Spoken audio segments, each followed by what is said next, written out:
Surrounding him was a scorched wasteland littered with corpses. In this horrific landscape, a man strode confidently. His face was no longer human, his red eyes narrow and slitted, his features sharp and severe. Even in moments of peace, his presence would inspire fear, but on the battlefield, this man brought more than just terror. Only a handful of enemies remained on the battlefield, desperately trying to inflict even the slightest injury, cursing him as a monster. In a way, they were right. When a lucky enemy managed to graze his neck, the wound healed rapidly, the man's eyes flashing an ominous red. Things then took a turn for the worse for his enemies. The man's movements seemed to accelerate, his sword strikes becoming fiercer, more decisive. He plunged his blade mercilessly into the abdomen of the last warrior, ending his life. Blood splattered his face, but the man's gaze remained vacant, as if indifferent to the carnage before him. When it was all over, a sudden tension gripped him. He covered his face with his hand. "Not yet," he muttered, his hand still pressed against his face. When he finally lowered it, he found his hand had partially transformed into a dragon's claw, a change that clearly displeased him. He thought grimly that transforming into a dragon now would bring a host of complications he didn't want to face. His thoughts were interrupted by the voice of his subordinate, a soldier who was clearly hesitant to approach him. The soldier asked with genuine concern if the crown prince was all right, urging him to maintain control. The subordinate's words caused his hands to revert to their human form. But this proved incredibly difficult for the crown prince. He clasped his hands together, closed his eyes,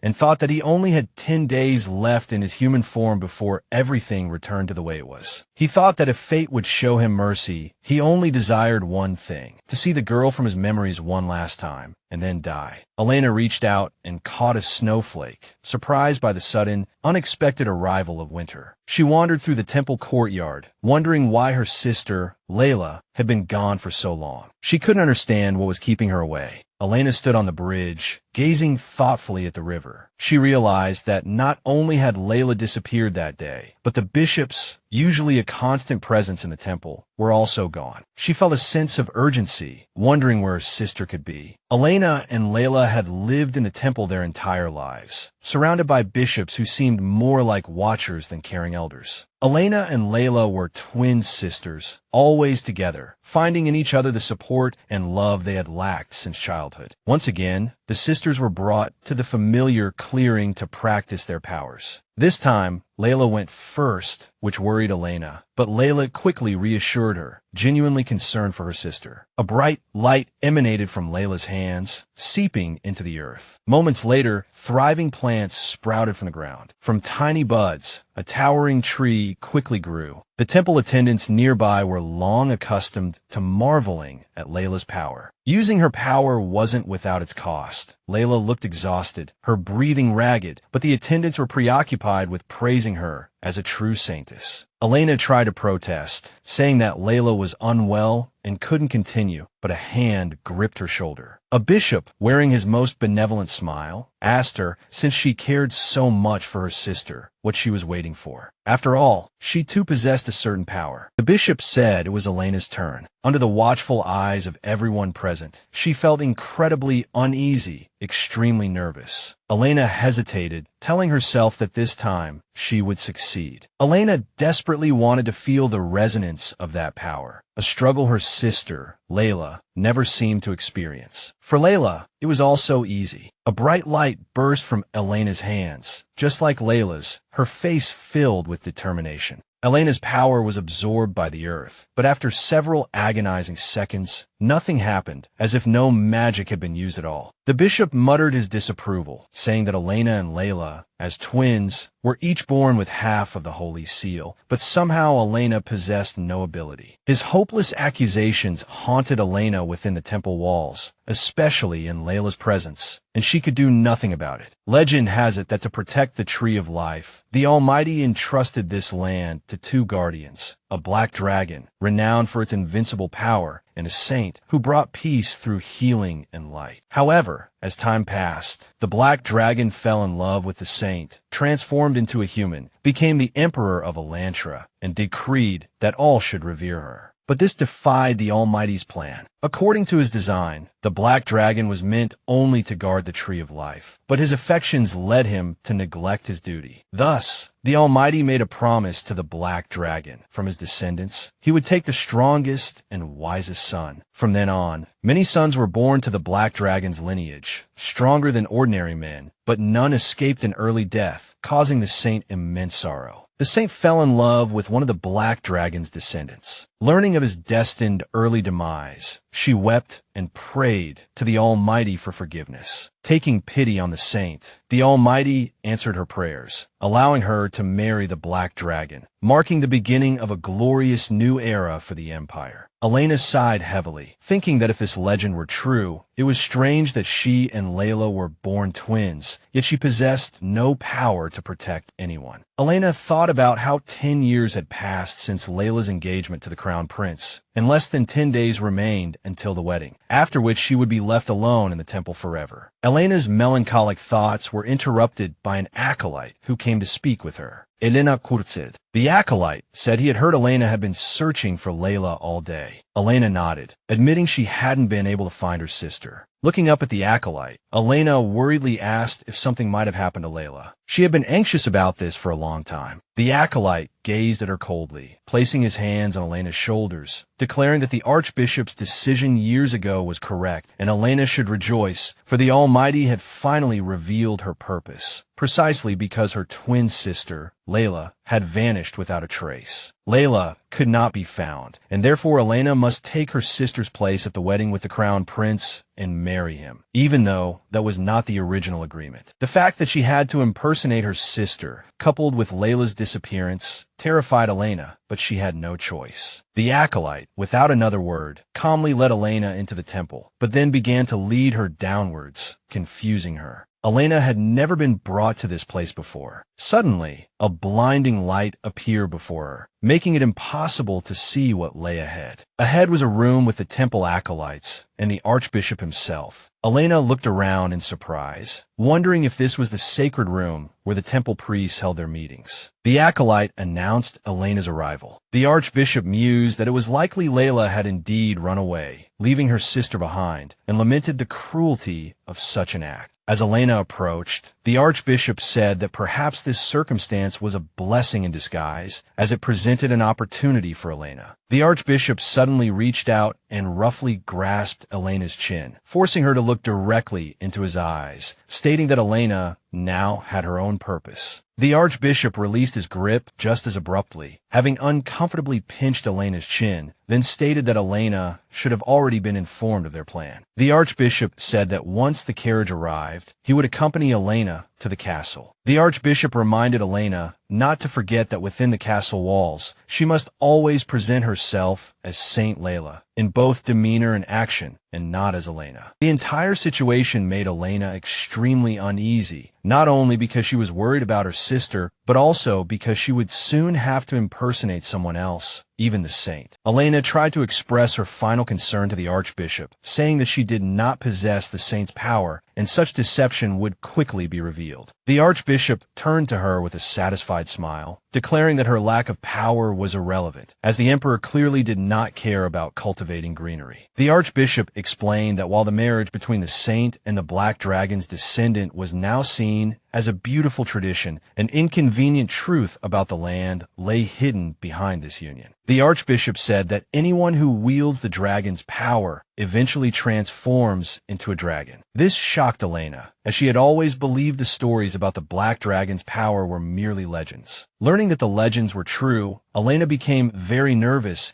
and asked what happened after someone turned into a dragon, to which the archbishop responded with a chuckle. He explained that while the saintess's power could delay the transformation, it couldn't completely prevent the fate of becoming a black dragon. Moreover, Crown Prince Kyle Lanfield had been actively using the black dragon's power in battle since he was 16. Kyle didn't know that the more he used the Black Dragon's power for the Empire's benefit, the closer he was to the day he would become one. The Archbishop turned his back and told Elena that as long as she behaved appropriately before the Crown Prince's transformation, no one would suspect anything. This enraged the girl, and she tried to persuade the Archbishop to abandon the idea of sending her to the palace. But the Archbishop cut Elena off, saying she didn't realize the gravity of the situation. If Elena didn't replace Layla in the palace, they would have to tell the Emperor that the Saintess was missing, which would not please him. The Archbishop said that, in that case, the Emperor would surely turn everything upside down to find Layla. If his henchmen found Elena, they would have to admit that they had been hiding the Saintess's twin sister all along in the temple. The Archbishop said that it was better to eliminate Helen than to have the entire temple beheaded for betraying the Emperor's trust. Without giving Elena a chance to react, the Archbishop coldly asked her what she chose, death or marrying the Crown Prince. The answer was obvious, as Elena loved life. Soon, she was sitting in the castle, wearing a wedding dress, looking at herself in the mirror as the maids bustled around, preparing her to be a worthy bride. Elena felt uncomfortable, understanding she had to hide the switch, and even the magnificent wedding dress couldn't bring her joy. Looking around, Elena realized with a touch of sadness that the Archbishop was right. No one here suspected the switch simply because no one cared. Pondering her situation, Elena thought back to the legend of the Black Dragon and the Saintess, feeling something wasn't quite right. The Black Dragon's descendants were part of the imperial family, and this was putting the royal family in danger. Logically, the Emperor should have ordered an investigation into Elena's background, but no one seemed to care what would happen to the Crown Prince. Elena forced herself to stop these thoughts, reminding herself that this wasn't her biggest concern. After all, if no one around her had noticed she wasn't Layla, then the Crown Prince, who had known the Saintess since childhood, should have noticed something was wrong. In the church, Elena thought that if the Crown Prince became suspicious, she wouldn't be able to escape the Emperor's wrath, which would be terrifying. The doors of the ceremonial hall opened before her, the intense light almost blinding her, and she felt only sadness. She didn't want to die at all. Elena recalled her childhood, the one person who paid attention to her instead of Layla, the one who gave her the courage to go on. She thought that now she needed him to share his courage with her again, just like back then. Elena waited for the groom, but all she heard were sympathetic murmurs about how pitiful she was to be marrying the Crown Prince. These words were quickly hushed, with reminders that loose lips sink ships. Elena stood and waited for hours, but the Crown Prince still didn't appear. The Empire's guests began to murmur anxiously, the bride standing alone for hours, and the day was almost over. Elena lowered her head, trying not to let her exhaustion and confusion show. The Crown Prince still hadn't appeared, and she didn't know what to do. Elena clutched her bouquet tightly, thinking she had to control her emotions. Neither gossip nor a long wait would shake Layla, so she had to pretend not to care. The Emperor watched Elena carefully, thoughtfully saying that even in this situation, the girl remained calm. The Emperor smiled slightly, saying he now understood why Crown Prince Kyle had started behaving himself. Just as the bride's name was mentioned, an attendant approached the Emperor and apologetically asked if he was sure Kyle could attend his own wedding, considering he had been sent on an expedition the day before. It seemed the decision wasn't wise. The Emperor, still smiling pleasantly, asked the attendant if he was being too curious, leaving the man speechless. The Emperor explained that whenever the bride was mentioned, Kyle always obeyed any command absolutely. The Emperor said he wanted to see for himself how serious Kyle was, thinking that Kyle had to prove his resolve, to see how much he was willing to sacrifice for what he desired, as this would determine the Emperor's own actions. The sound of a door opening echoed from the entrance, and everyone in the crowded hall seemed to startle simultaneously, turning their gazes towards the door. Elena also turned, carefully watching the man who entered, trying to determine if the moment she had been waiting for had finally arrived or if she needed to wait longer. A man clad in black armor, covered in blood, appeared in the corridor. His steps were firm, his mere presence enough to instill fear in many. The man removed his helmet, revealing a blood-splattered face. Everyone recognized him as Crown Prince Kyle. Kyle walked towards Elena, the surrounding people watching him in shock, unable to believe that this was the Crown Prince, and that he was approaching his bride in such a state. The doubts in the crowd were dispelled by someone's words, someone wearing a sword bestowed by the Emperor. If they didn't want to lose their heads, it was best to keep quiet. But many still harbored questions, for how could the Crown Prince appear at his own wedding like this? The only one who seemed pleased by this was the Emperor, who laughed heartily, as if Kyle had made it after all. This allowed those around them, and Elena, to breathe a sigh of relief. If the man were an imposter, the Emperor would never laugh, and the armored figure would have been stopped long ago. Elena looked at the man approaching her with confusion. He was utterly unfamiliar to her, and she desperately wanted to understand what he was thinking. Elena scrutinized his face, trying to understand the man she was about to bind her fate to, and what her future life would be like. Kyle casually tossed his helmet aside and stood before Elena, apologizing for making her wait. Kyle suggested they exchange vows quickly and complete the ceremony. Elena looked at Kyle, speechless, afraid of exposing herself. Many precious memories flashed through Kyle's mind. Standing before Elena, he tried to compose himself and quell the black dragon within him that stirred after battle. Elena was surprised to find that Kyle's gaze had completely changed, unable to understand why he was looking at her that way. Confusion and bewilderment were clearly written on Kyle's face, and Elena couldn't understand what had caused such emotions. It was as if Kyle had seen a ghost, yet Elena couldn't find a reason, as he should believe Layla was standing beside him. Kyle looked down and saw his hands covered in blood, a horrifying sight. He removed his gloves. Kyle stepped closer and extended his hand, inviting Elena to place hers in his. His tone was calm, his emotions unreadable. Elena stared at Kyle's face, still trying to decipher his reaction, but she couldn't understand. Elena remained silent for a moment longer, then, as he requested, placed her hand in Kyle's. Although she still had many questions, she couldn't ask anything at this moment. Kyle solemnly recited his vows and placed the ring on Elena's finger, formally sealing their marriage. Kyle looked directly into Elena's eyes, ending the vows and ceremony with a silent implication, "Until death do us part." In the evening, Kyle sat on the windowsill of his room, gazing thoughtfully at the scenery outside. His recent experiences with the young woman had left him deep in thought. Kyle felt extremely uneasy about everything that had happened at the wedding, as events had unfolded completely beyond his expectations. Kyle recalled the bride's face, silently asking himself why she was the one standing at the altar. Kyle abruptly turned to look at the table and jumped down from the windowsill. He walked to where his gaze had fallen, a dagger with a black sheath and a red jeweled hilt resting on the table. Kyle decisively picked up the dagger with practiced ease, a skilled warrior effortlessly drawing the weapon from its sheath. Kyle stared thoughtfully at his reflection in the blade, contemplating his situation. A knock came at the door. Kyle immediately sheathed the dagger and asked who it was. A maid's voice came from outside, saying that the Crown Prince's wife, the Crown Princess, wished to see him. Kyle walked to the door and opened it. The maid was already gone, and Elena was still standing there, looking intently at him. Elena blushed slightly, studying Kyle's face, trying to gauge his reaction to her visit. She was very nervous, worried that she had come for nothing. Kyle lowered his head,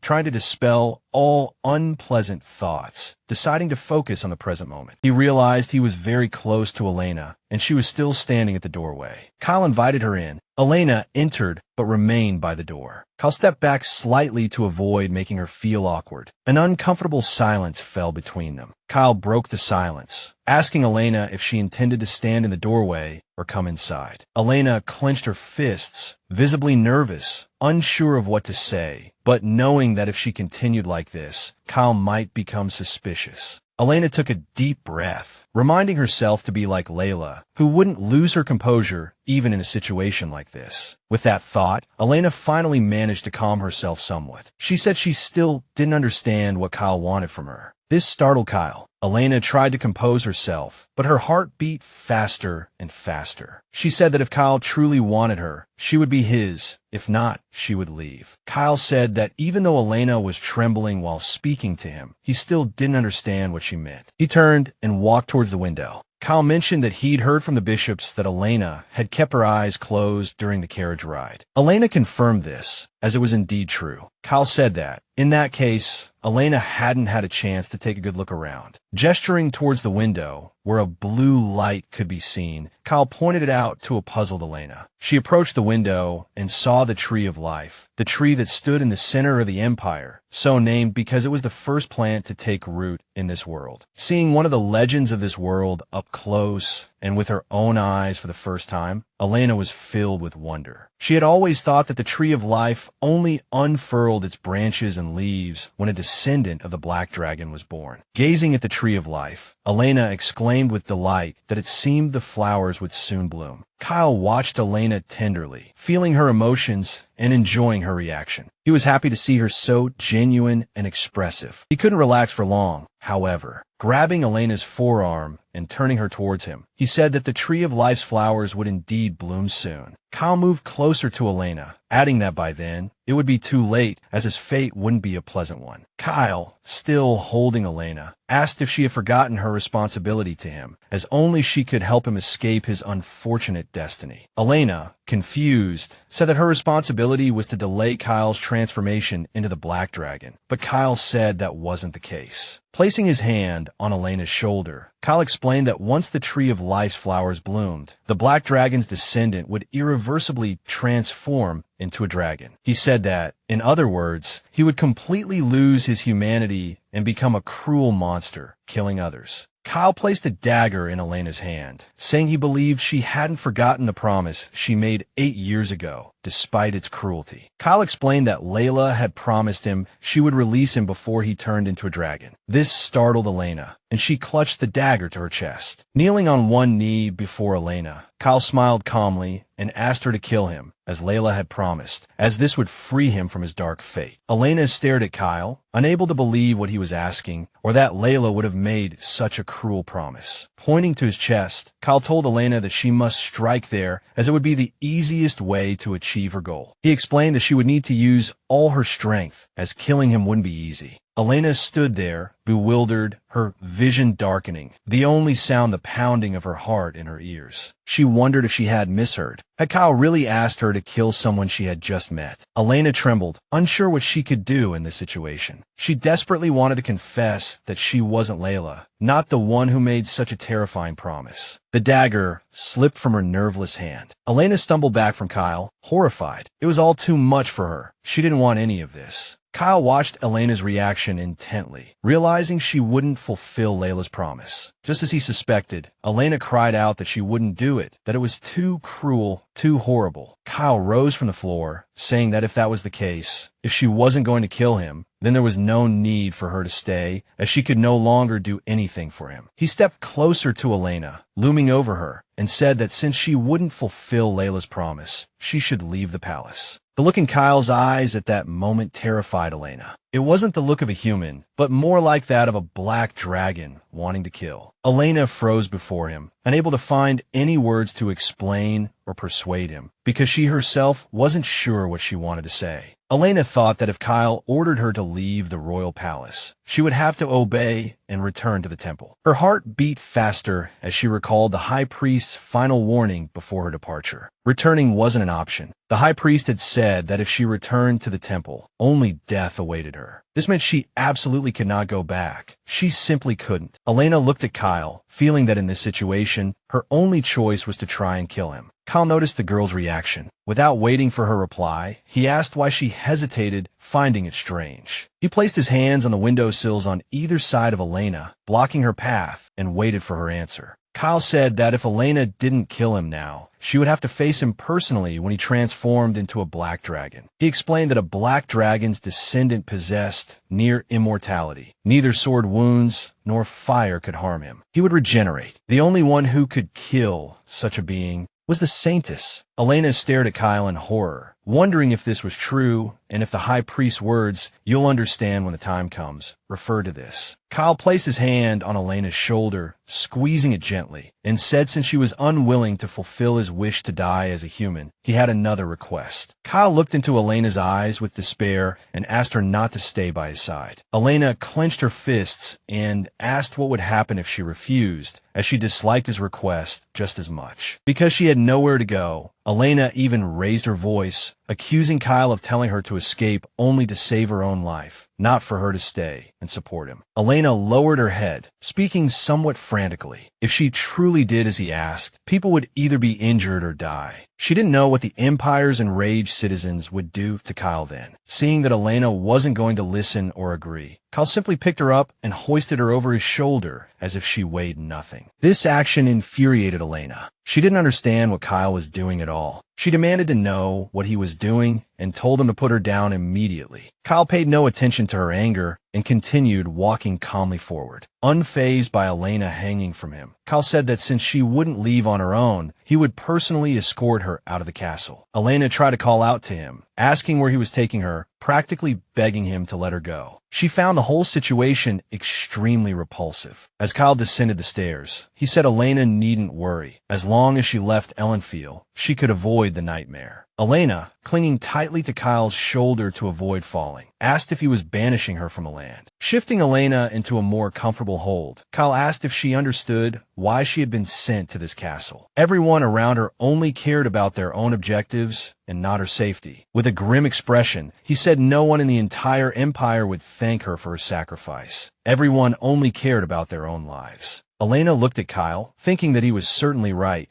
but she simply couldn't agree because she had no other choice. She couldn't help but wonder what would become of Kyle if she truly left. She felt incredibly sorry for him. By now, Kyle had reached the outside and approached a soldier who was clearly waiting for him, waiting to receive orders. He finally set Elena down and, gesturing to the soldier, told her to leave with him. This person would escort her to safety. Elena didn't move. She asked again what would happen to Kyle if she left. She truly hated this prospect. She felt that if she returned to the temple, she would be killed. But strangely, that wasn't her biggest worry right now. It was Kyle. Elena moved closer to Kyle, grabbing his lapel. She asked what would happen to him after he transformed into a dragon. What would happen if she wasn't there? Kyle was surprised by her actions, but he didn't want to answer, only saying that it didn't matter, especially as long as she was safe. Elena said loudly that it did matter to her. She wanted to know the answer. She didn't want to run away like a coward, only concerned for herself. With a hint of resentment, she said Kyle always worried about her safety, but never his own. Elena asked if Kyle had ever thought about running away, changing his life, and no longer being involved in all of this. She said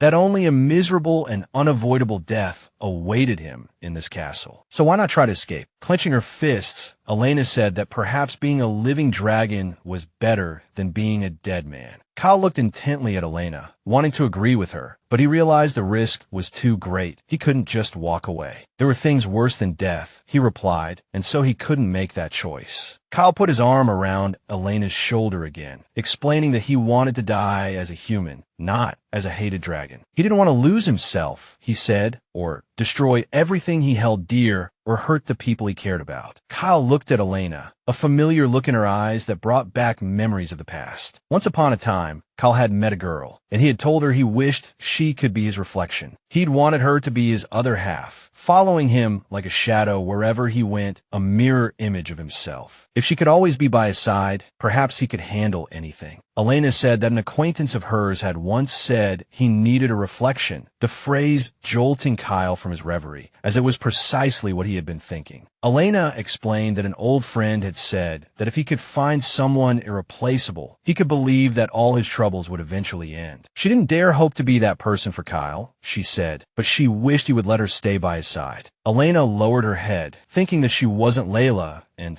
there was little she could do, but Kyle didn't seem to think so. One thing she was certain of, though, judging by Kyle's expression and behavior tonight, was that his reflection was Layla, the girl who was her mirror image. Elena said that Kyle had waited for her for 8 long years, and she didn't want to leave him alone and run away to save her own life. He was the only one concerned for her safety as a saintess, she explained, so she wanted to help him too. Elena took Kyle's hand and asked him if he would be willing to start his life over, if she could find a way to stop him from becoming a black dragon. Kyle murmured start life over thoughtfully, then asked if Elena truly believed that was possible, as no one had ever spoken of such a thing. Countless scientists doctors and bishops had tried to cure the Black Dragon's descendants, he said, but all their attempts had failed without exception. For so long, not a single descendant of the Black Dragon had been able to escape their fate. The script always ended the same way. There had never been an exception, Kyle explained. This was clearly his destiny, unchangeable. It would be surprising if there could be any other outcome. Elena said she disagreed. If the Archbishop was right, she and Layla were the only Sanuses ever born as twins. Her very existence disproved the fact that there could be no exceptions to the rule, she thought, because if there truly was a path called destiny, it had already veered in a new direction. With confidence, Elena declared that she would definitely find a way to turn Kyle completely back into a human and save him from his cruel fate. She would do it before the flower on the tree of life bloomed and Kyle's time ran out, she added. Elena pleaded with Kyle to give her a chance to prove his beliefs wrong, to prove that she could find a way to save him. Kyle stepped closer to Elena and slammed his fist against the wall above her head. He worried for her and didn't want her to do this. Exasperated, Kyle asked what he needed to say or do for Elena to finally understand the dire nature of his situation. He tried to explain that by staying with him, Elena was only putting her own life in danger, as she couldn't do anything else for him. Elena sighed and asked again what would happen to the people of Alanfor, not just him, if she left and he transformed. Everyone had things or people they didn't want to lose, she said, but everyone would suffer when he became a dragon, and she didn't want that. Elena told Kyle that she also had someone precious she didn't want to lose, and she was willing to do a lot for them. Kyle looked surprised, but Elena continued, saying that if everyone else died, there would be no point in her surviving alone. It wouldn't gain her anything. Kyle's expression darkened further. The mention of Elena having someone precious angered him, and he began to be overwhelmed by conflicting emotions. Was she trying to tell him that this man's life was more important than her own, he asked, and that she was willing to risk everything for him? Elena replied that she doubted they were so different in what they cherished and considered important. Kyle realized that no matter what he said, he wouldn't be able to convince Elena of the necessity of running away. She was too stubborn.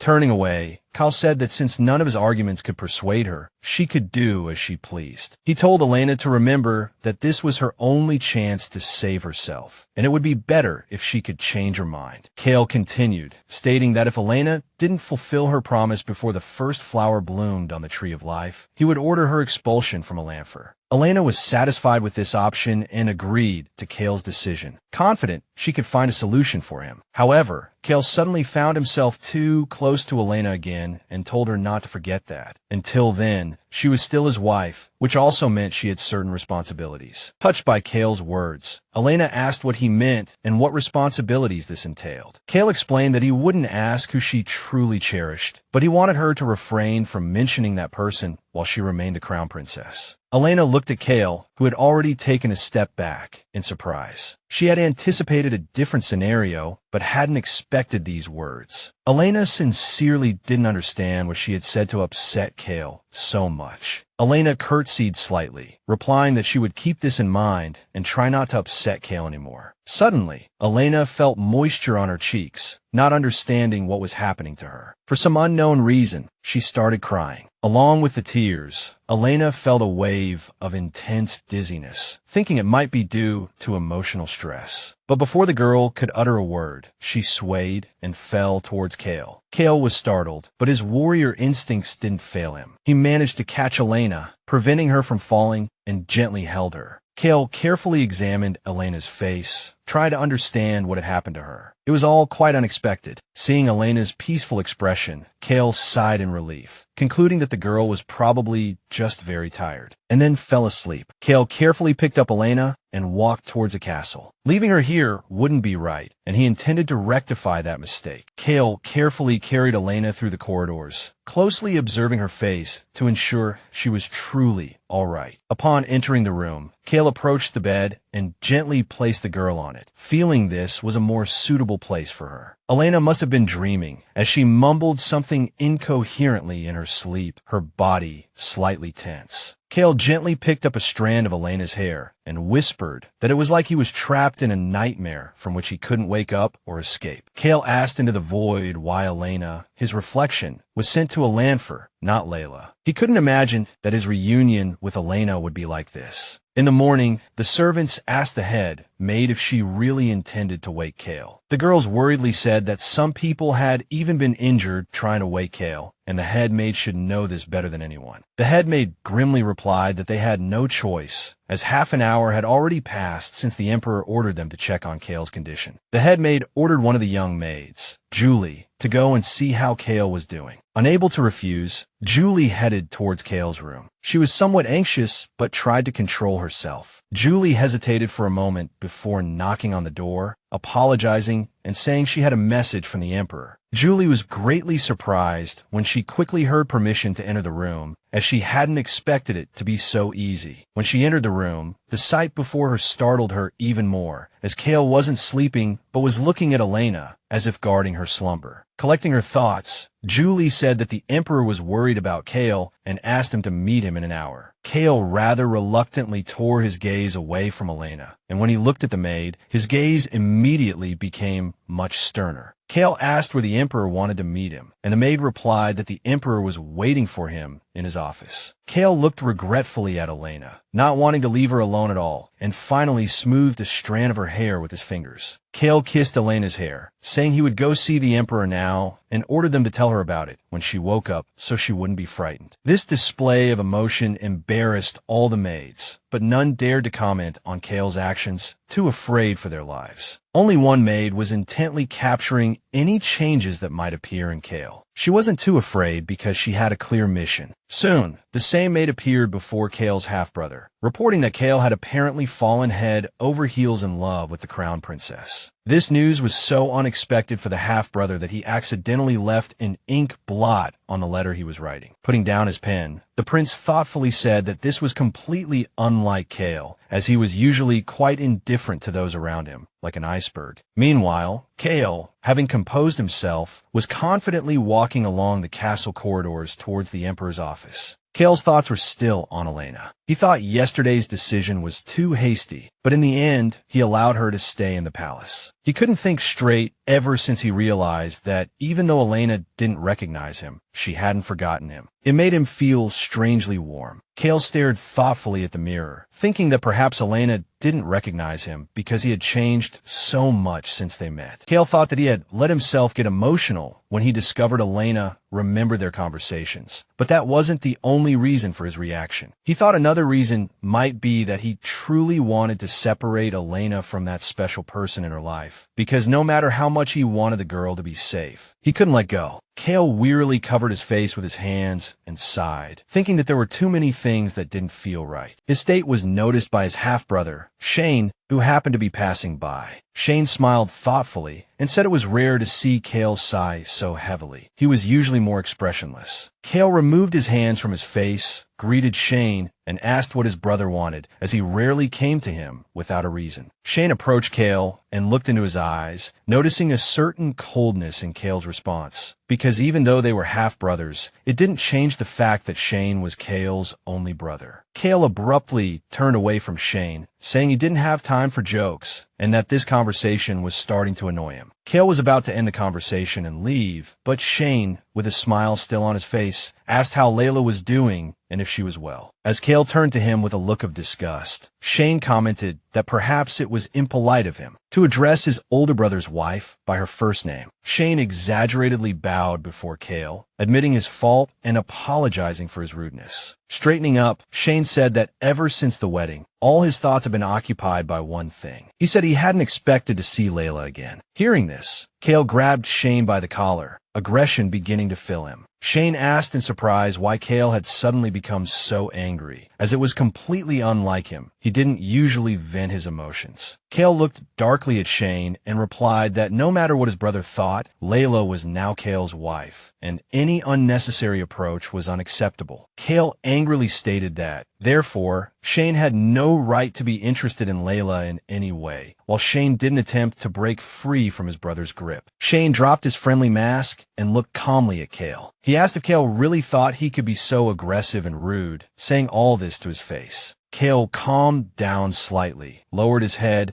and inwardly acknowledged that Shane was right in some ways. This behavior was unacceptable. Releasing Shane, Kale said that Shane might think he couldn't order him around, but Shane's promiscuity was unacceptable. Kale added that, in any case, he wouldn't advise ignoring his warning regarding Layla. Turning away, Kale's final words were that ignoring him would bring terrible consequences for Shane, which made Shane scoff haughtily. Watching Kale leave, Shane thought that the maid was right, as Kale was indeed acting very unusually because of this girl. He thought with displeasure that since she could evoke such emotions in Kale, it seemed he should have met Layla sooner. Meanwhile, Elena began her interesting life as the crown princess, and now she needed to get acquainted with the castle servants. The maids gathered before Elena, and the head maid said that from now on, they would carry out the young lady's orders. The head maid said that if there were any shortcomings, Elena could point them out. The girl carefully looked over the assembled people. Elena thought she should remain calm. Some might have a bad opinion of the saintess, which was logical. Elena also thought she needed to avoid raising any unnecessary suspicions among the people in the castle, as this could lead to big problems. Suddenly, Elena heard crying and tried to find the source of the sound with her eyes, which worried her greatly. Elena saw a young maid wiping her tears and trying to compose herself. Clearly something had happened to her. The maid sobbed, looking utterly miserable and not even trying to restrain herself, which greatly surprised Elena. Elena thought she was too worried about whether she could continue to play the role of the crown princess, but she noticed that the servants seemed too afraid to have any suspicions about her. The head maid turned to the servants and told them not to forget whose wife they would be serving from now on, reminding them that if they incurred Kale's wrath, they might not live to see tomorrow. The next day, after hearing all of this, Elena realized that the servants weren't truly mistreating her, but were terrified of Kyle, as he could be extremely dangerous. Elena couldn't allow people who feared Kyle to serve her because, although she had come here as Layla, it was she, not her sister, who had made the promise to Kyle and had to stop him from becoming the Black Dragon. Elena knew she needed help to fulfill her promise, but servants who were afraid of Kyle would only hinder her and cause more problems. She decided that only those unafraid of Kyle, or those strong enough to overcome their fear, should remain by her side. Elena approached the crying maid and asked her age. The girl replied that she was 15, which was indeed very young. Elena smiled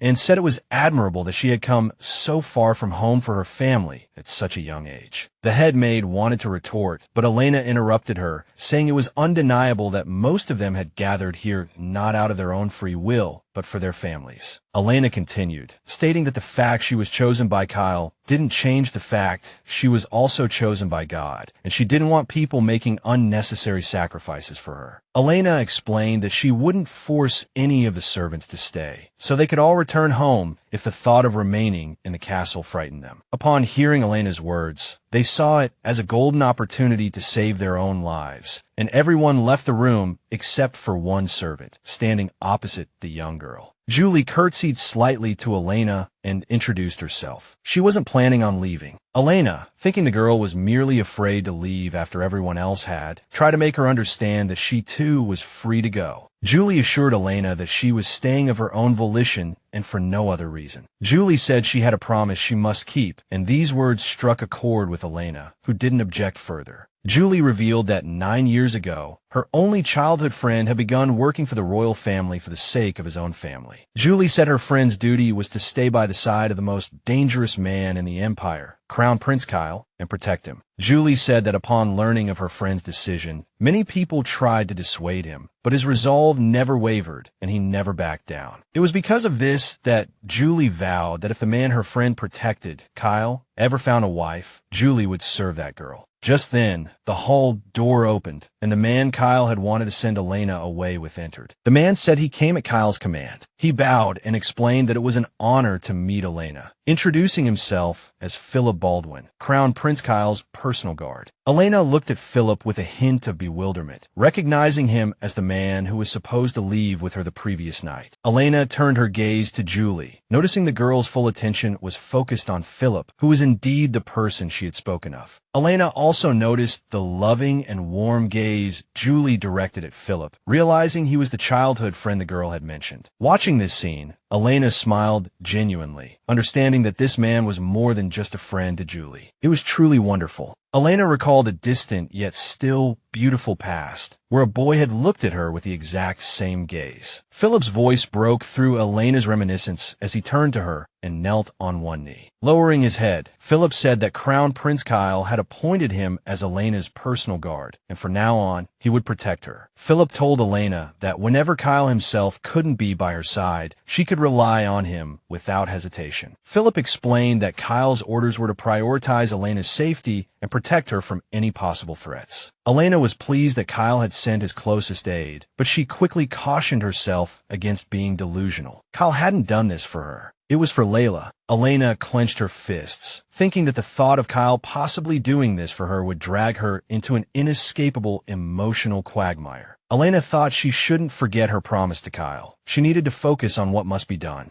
Looking at Julie and Philip, Elena understood that Philip had already served in Kyle's personal guard for 9 years. Julie's decision to work in the castle stemmed from her trust in Philip, meaning both had come here willingly and were trustworthy. Elena announced that she and Crown Prince Kyle would be looked after by Philip and Julie from now on. Both responded that they would serve Elena and Kyle faithfully. Smiling sincerely, Elena said that, in that case, she had something she wanted to ask Julie and Philip to do right now. Elena said she needed Julie and Philip to take her to a place where she could find many records of the Empire's history, but this elicited a strange reaction. Elena asked if there was a problem, noticing Philip and Julie's expressions darken, but not understanding what had caused such a reaction. Philip pondered for a moment before replying that he couldn't call what was troubling him and Julie a problem, but there were certainly some difficulties. However, Philip pointed out, the difficulty lay in the presence of an uninvited guest who liked to linger around the place. A short while later, Elena walked with Philip through the castle's great hall, the whispers of the servants about her, and Kyle reaching her ears. Elena tried to remain composed, but the whispers made her nervous, as there was little positive in them. More often, it was fear and accusations. Elena also felt uneasy because she wasn't sure if Philip could remain by her side like this all the time. Elena figured Philip must know the answer to the last question, so she turned and asked the guard if it was a breach of etiquette for him to do so. Philip said it was indeed somewhat unconventional, but Kyle had ordered him to obey only Elena's commands and asked if she minded him walking behind her. Elena said that wasn't what was truly bothering her and explained that she wanted to ask Philip a question. Philip said he would try his best to answer. Elena explained that she found it strange how Philip, unlike others, addressed Kyle so casually without excessive formality. Philip was only slightly taken aback by the question and said thoughtfully that this was what interested Elena. Philip explained that he had served Kyle since he was 15, 9 years now. Philip said he had many younger siblings, and the first time he met Kyle, he was surprised because Kyle looked no different from his own brothers and sisters. But he soon realized that his initial judgment was wrong. Elena asked how different Kyle was from other children of the same age. Philip asked Elena if she knew the Emperor had summoned Kyle, and the girl replied that the head maid had told her that morning when she woke up. Philip said he wasn't sure if Elena knew, but Kyle had never lost a single battle, whether it was a war against a small country or a military operation against monsters. Philip explained that it had been this way since Kyle was 17, and he had been involved in these things from a very young age. Philip said that the descendants of the Black Dragon, born with black blood, were raised from childhood to be great warriors. Philip explained that this was also why Kyle had appeared covered in blood at the wedding ceremony. Elena clenched her fists, lowered her head, and asked, even if Kyle was a descendant of the Black Dragon, wasn't it cruel to force him into such battles? Since he was 17, Elena's gaze dimmed, and the girl remembered her childhood with Layla.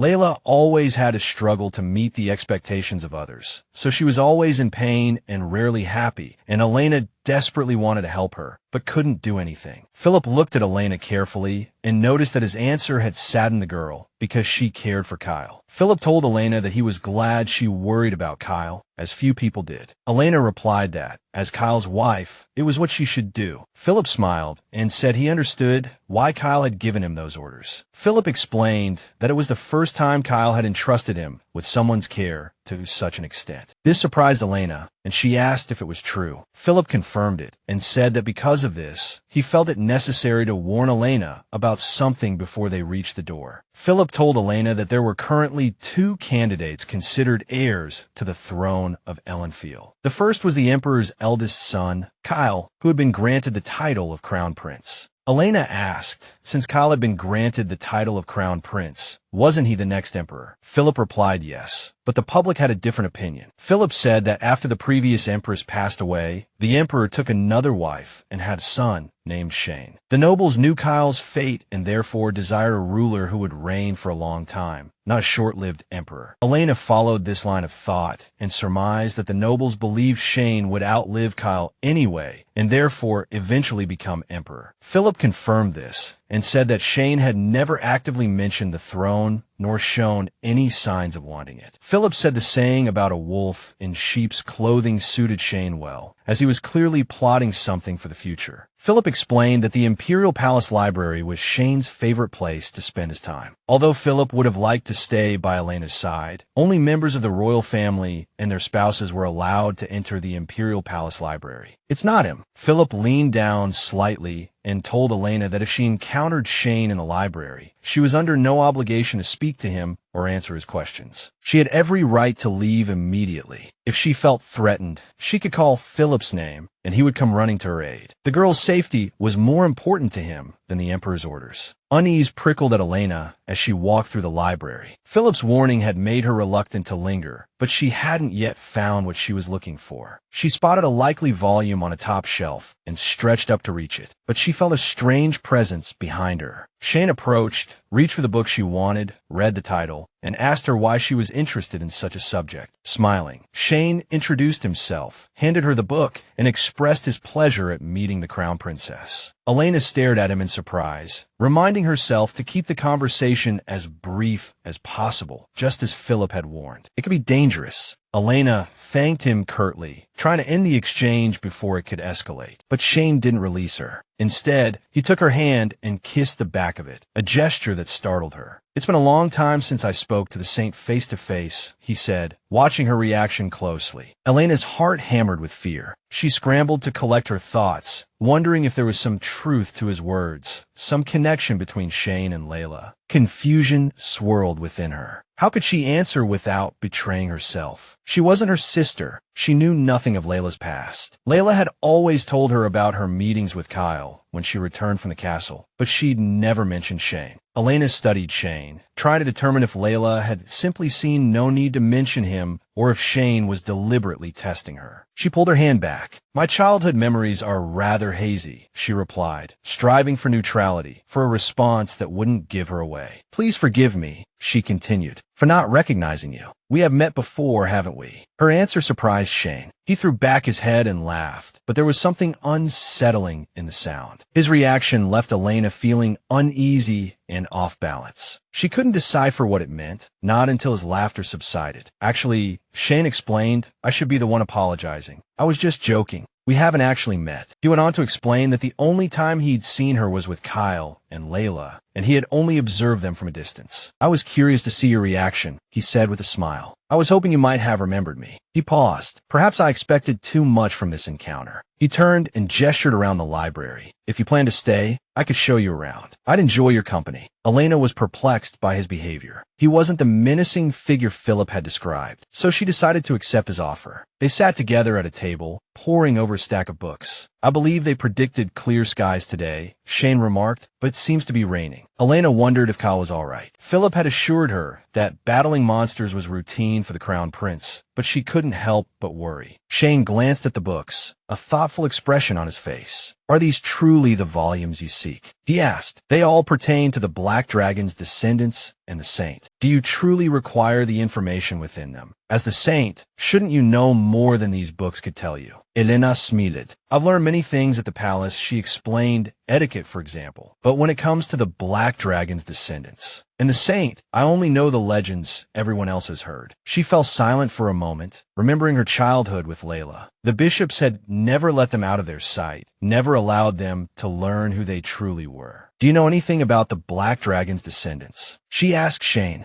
"I should," he replied, "but I'm afraid I only know the common knowledge." He rose from the table. "While I may not be particularly knowledgeable about the Black Dragon's descendants," he said, "I know my brother very well." He moved behind her, standing close. "Better than anyone," he added. A slow smile spread across his face. "I've been curious from the start," he murmured. "Are you truly interested in learning about him, or about Kyle?" He assured her they now had answers, which made Elena nervous again, as if they were playing a game she couldn't understand. Shane moved closer, mentioning he'd heard the Saintess was raised in seclusion until adulthood. Shane placed his hand on Elena's, expressing sympathy for her solitary confinement in the palace, saying he couldn't imagine the stifling loneliness. He gently reassured her, saying it was all right, because he knew exactly what kind of person Kyle was. But Elena could only think about how uncomfortable his touch made her feel. Elena felt that while her first meeting with Kyle had been full of surprises, since then, he had only been concerned for her safety. Shane, however, clearly assumed Elena wanted to avoid Kyle and viewed him the same way everyone else did. Shane asked for her hand and offered her a sachet, saying she needed to give this gift to Kyle, who would surely be delighted. But the request made Elena wary. She was about to refuse when a guard's voice suddenly echoed. The guard addressed Shane. Shane asked what was happening. The guard explained that the Emperor wanted to discuss Kyle's return to the castle. Hearing the news of Kyle's return, Elena interjected, asking if the Crown Prince was all right, and whether he had been injured in the recent events. Unnoticed by Elena, Shane smiled coldly, his eyes icy, thinking that everything was going according to his plan. Shane said that, as usual, Kyle had likely returned covered in blood, but was otherwise fine and there was no need to worry. The guard confirmed this, which shocked Elena, who assumed the blood was Kyle's own and that he wasn't all right at all.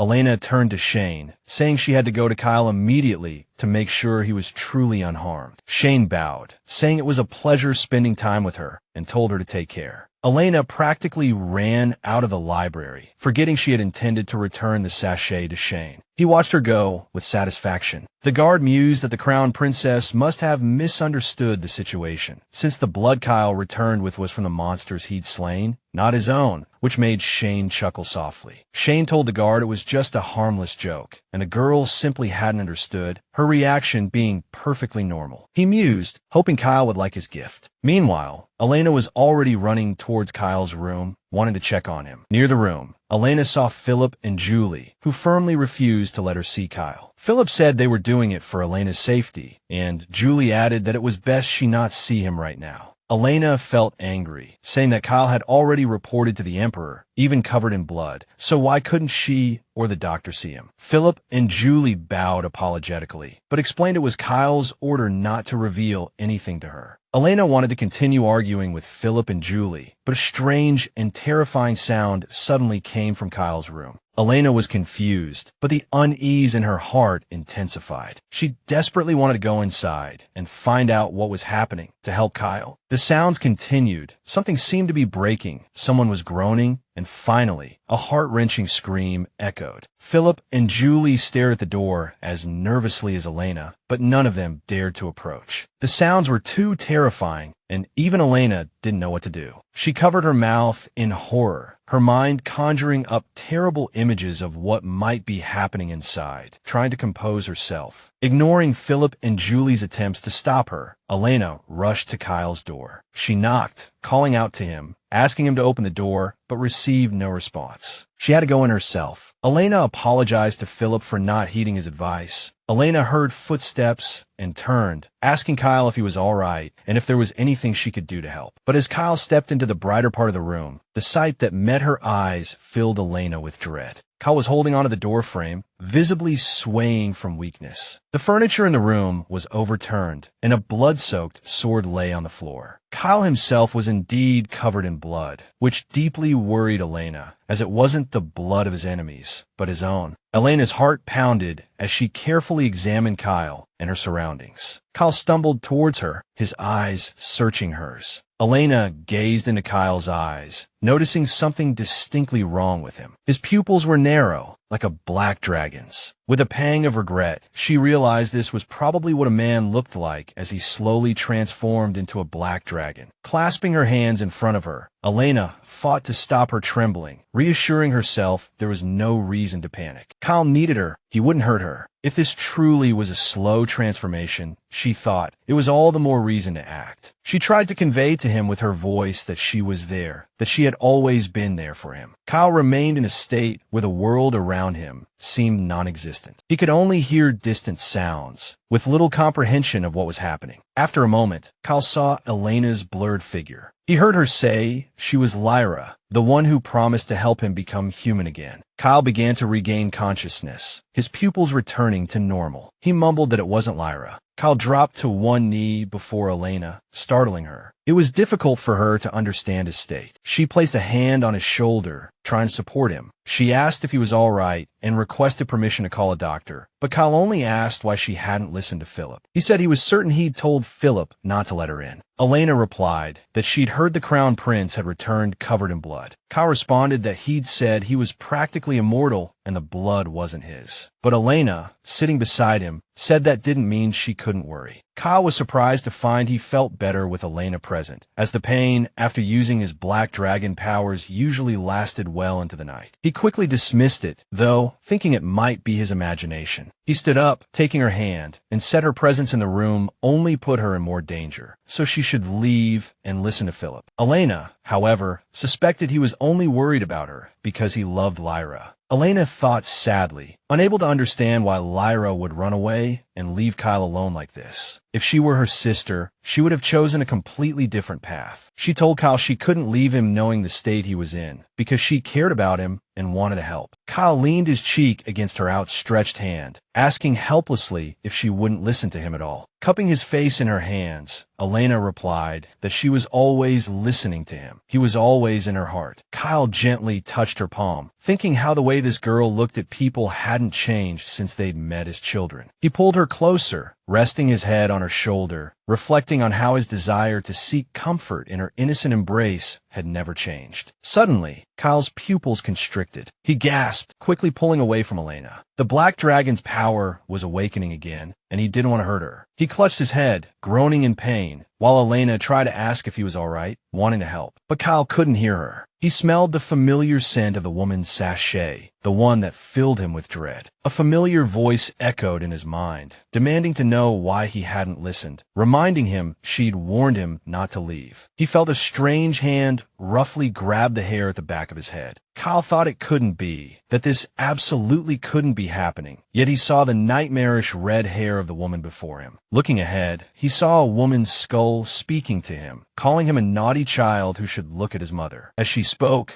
Kyle could feel her hands, her touch, and he couldn't escape. The new nightmare swallowed him whole, leaving him nowhere to run. A skeletal hand touched his face, and the woman's voice echoed in his mind, saying that only she would love him forever. This was the last straw. Kyle shoved Elena away with such force that she slammed into the wall, the pain radiating through her. He didn't even see his wife. He yelled for them to stop tormenting him, and as he did, the sachet in Elena's pocket fell to the floor. Elena looked into Kyle's eyes, desperately trying to figure out what to do. He gripped her shoulders painfully, immobilizing her. She noticed his eyes looked completely normal, leaving her utterly confused about what was happening. Kyle said Deborah was wrong, further bewildering Elena. His hands were close to her neck, and she still couldn't understand who he thought she was. He looked directly into her eyes and said that someone had made him a promise, so everything would be different now. She was wrong. Tears streamed down Kyle's face. He said this girl had promised to turn him back into a human, so he wouldn't fall into a dark fate. He begged her to end it all. Elena noticed that even though he mistook her for someone else, he believed she could help him. Elena held Kyle tightly, letting him bury his face in her arms, thinking that now Kyle was seeking her, not Layla. Burying her face in Kyle's shoulder, Elena said everything was just as he described, and that she would definitely help him, that everything would be all right. She added that she had indeed made a promise to Kyle, and she intended to keep it. There was no other choice. Elena hoped her voice and embrace would help Kyle regain his senses and escape the nightmare. She didn't let go of him, softly saying that she was there and would never leave him alone. After a while, Kyle seemed to regain consciousness, moving away from Elena, but he still felt terrible and bewildered by what had happened. His mind still foggy, he asked Elena where Deborah was. Now able to assess the situation more clearly, Kyle asked Elena why she smelled of Deborah's perfume. Elena was surprised, but after piecing things together, she realized it was most likely due to Shane, all because of his gift. Elena said she would explain to Kyle later, gently brushing the hair from his forehead. She didn't want him to worry now. He needed a rest. Watching her, Kyle gradually regained his senses, shaking off the terrible memories of the past, taking a small breath after the nightmare. Elena, with a smile, had him look at her, knowing it had a calming effect on him. She was glad to be able to help him this way. Kyle did look at her and calmed down. The man was thinking about Elena when he suddenly noticed something he didn't like. Kyle noticed the bruise on Elena's shoulder. It looked painful, and he guessed how she got it. He was the culprit. Kyle looked away, admitting that he had hurt Elena and that it was a mistake to let her stay with him. Elena took Kyle's hand, preventing him from walking further into the room, and asked him not to leave her. She could bear all of this and wouldn't be afraid because of it. Elena smiled gently and said that, ultimately, she and Kyle were destined to share the same fate. A little while later, Elena opened the door and appeared before Philip and Julie with a worried expression and a somewhat embarrassed smile. She apologized for her behavior, saying her actions might have surprised them. Philip replied that it was no big deal. They were just glad Elena was all right, as that was what they were most worried about. Elena asked Julie to fetch a basin of warm water and a soft cloth, noticing the tear streaks on the girl's face. Julie agreed and quickly ran off, trying to hide her tears, as she was very worried about her mistress and was very fond of her. Elena and Philip watched Julie leave, but Elena quickly brought Philip's attention back to herself. She wondered if Philip hadn't let her into Kyle's room because he'd been given some kind of order to prioritize Elena's safety. Elena said that if that was the case, then Philip shouldn't follow that order anymore, as it might interfere with other important matters. Philip was about to argue with Elena, but she said it was best to prioritize Kyle's safety. Elena took Philip's hand and asked him to help her so she could protect Kyle, even if she wasn't perfect. Philip smiled gently and said he understood what Elena meant and agreed to help her, as it was a very noble request. Julie also returned to Kyle's room, saying she had brought everything Elena had asked for, and that now she wasn't so worried. Julie said the basin was heavy and asked permission to carry it into the room, but Elena replied that it was enough for the girl to bring it to the doorway. Elena took the basin, and as she was about to enter the room, she asked Philip and Julie to try not to disturb her and Kyle that day. Elena carefully wiped Kyle's body, thinking that although he was covered in blood, there wasn't a single wound on him, which was obviously because he was a descendant of the Black Dragon. Elena looked at Kyle sadly, wondering if the man had always been like this, if he always had to face everything alone, survive alone, just because he was practically immortal. Kyle blushed slightly, avoiding Elena's eyes, and said there was no need for her to help him wash, that he could handle it himself, and didn't want to trouble her. Kyle said he allowed Elena to stay in the castle, not to be his servant. Besides, his body could heal itself, so the girl's worries were unnecessary. Kyle asked Elena not to put herself in danger like she did today again, as he was worried about her. Elena looked at Kyle, thinking that regardless, he had trembled in her arms, which only proved that she should stay by his side. Elena felt that Kyle might possess infinite power, but that didn't mean he was without fear. Kyle and Elena sat on the bed. Elena decided to ask Kyle an uncomfortable question, asking who Deborah was. Kyle at first looked at the girl in surprise, asking how she knew that name. But Kyle quickly explained it away, saying he'd let it slip when he wasn't thinking clearly. He didn't shy away from the topic, openly admitting that Deborah was Shane's mother and that their relationship was quite complicated, something that still bothered him. Deborah had dreamed of becoming queen, of having power, but she never achieved it, and that broke her. Kyle asked Elena if she wanted to know more about Deborah, but Elena said she didn't. Elena confidently stated that in this whole story, she was only interested in Kyle, no one else. She only wanted to help him, not anyone else. She wanted to know everything about him, his past, his feelings and thoughts, his likes and dislikes, everything. Kyle seemed a little embarrassed, replying that he would tell her anything she asked, but it was an unusual request. He put his arm around Elena's waist, pulling her closer, and added that she should tell him everything about herself too. He said he really wanted to know how she knew the word feathering and what she had been through.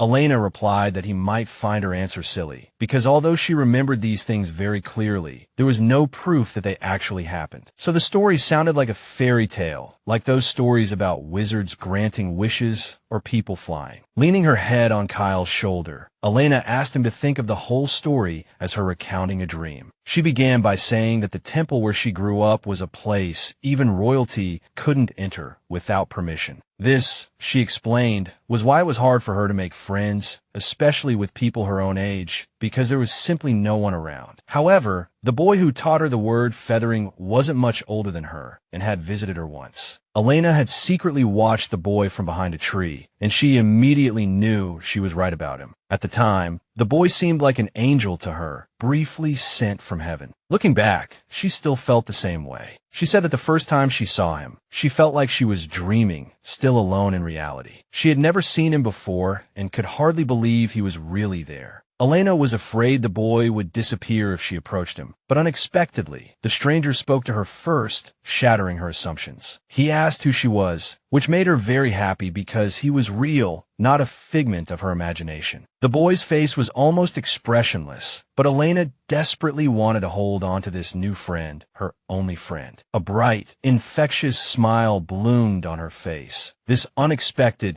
but beautiful encounter filling her with enthusiasm. Elena politely greeted him and introduced herself, but by then she couldn't control her emotions. She danced around the stranger, bombarding him with questions because he was her first friend, the first person she could talk to like this. She asked where he came from, how long he would stay, if he needed help, and many other questions. But in the end, instead of answering, the boy asked if Elena had a sister who looked exactly like her. Elena's mood plummeted upon hearing this question. She quickly apologized, saying that the stranger must be looking for Layla. She said she had gotten too excited, mistakenly thinking someone would come looking for her, and apologized for the oversight. Seeing the tears shimmering in Elena's eyes, watching the joy drain from the girl's face, the boy felt awkward. He placed a hand on her shoulder and said she misunderstood. That wasn't why he'd asked about her sister. The stranger explained that he just wanted to confirm his judgment, that he had actually come to see Elena specifically. The story was long, and as Elena recalled and recounted it to Kyle, she unknowingly fell asleep. Kyle gently twirled a strand of her hair, musing that she would never know how every word she spoke stirred a man's heart. Before Elena fell asleep, Kyle managed to ask her why she was so sure the boy was real, to which Elena replied that she wasn't sure at all. It was very possible, she said, that it was all a fantasy brought on by her loneliness in the temple. However, the word feathering that the boy taught her remained special. She explained that she had never heard the word before, so maybe an angel really had come and taught it to her. Elena suddenly said it was strange because whenever she thought back on it, Kyle reminded her of that boy. With a serene smile, she said she regretted not asking the boy's name. Perhaps then she would have had a chance to meet him again. Elena said she was sure the boy had long forgotten her, but for her, that encounter would always be special. Kyle then revealed his name. Elena looked at him, confused, asking what he meant. The atmosphere grew awkward. Kyle tried to imagine Elena's reaction if he admitted he was that boy. He gazed into her eyes, tried to envision her response if she knew his real name. But Kyle quickly dismissed the thought. The imperial palace was heavily monitored by the emperor's men. If anyone discovered Elena wasn't the real saint, she would be in danger. For her safety, he decided to keep his secret, only telling her that she had called his name while he was unconscious. Kyle moved closer to Elena, noticing she had started using honorifics. Elena looked away, replying that she must have called his name subconsciously and that she felt embarrassed. Kyle took Elena's hand, telling her to call him by his name. He said it would make him more comfortable, and there was nothing wrong with it. This was difficult for Elena. She started with Lord Kyle, which displeased him. He reminded her that she wasn't his subordinate, but his wife. After a few more attempts, Elena finally managed to call him simply Kyle. Soon, Elena fell into a deep sleep. Kyle sat beside her, watching her peaceful face. Lost in thought, he gently touched her lips with his thumb. They were soft and warm. Equally lost in thought,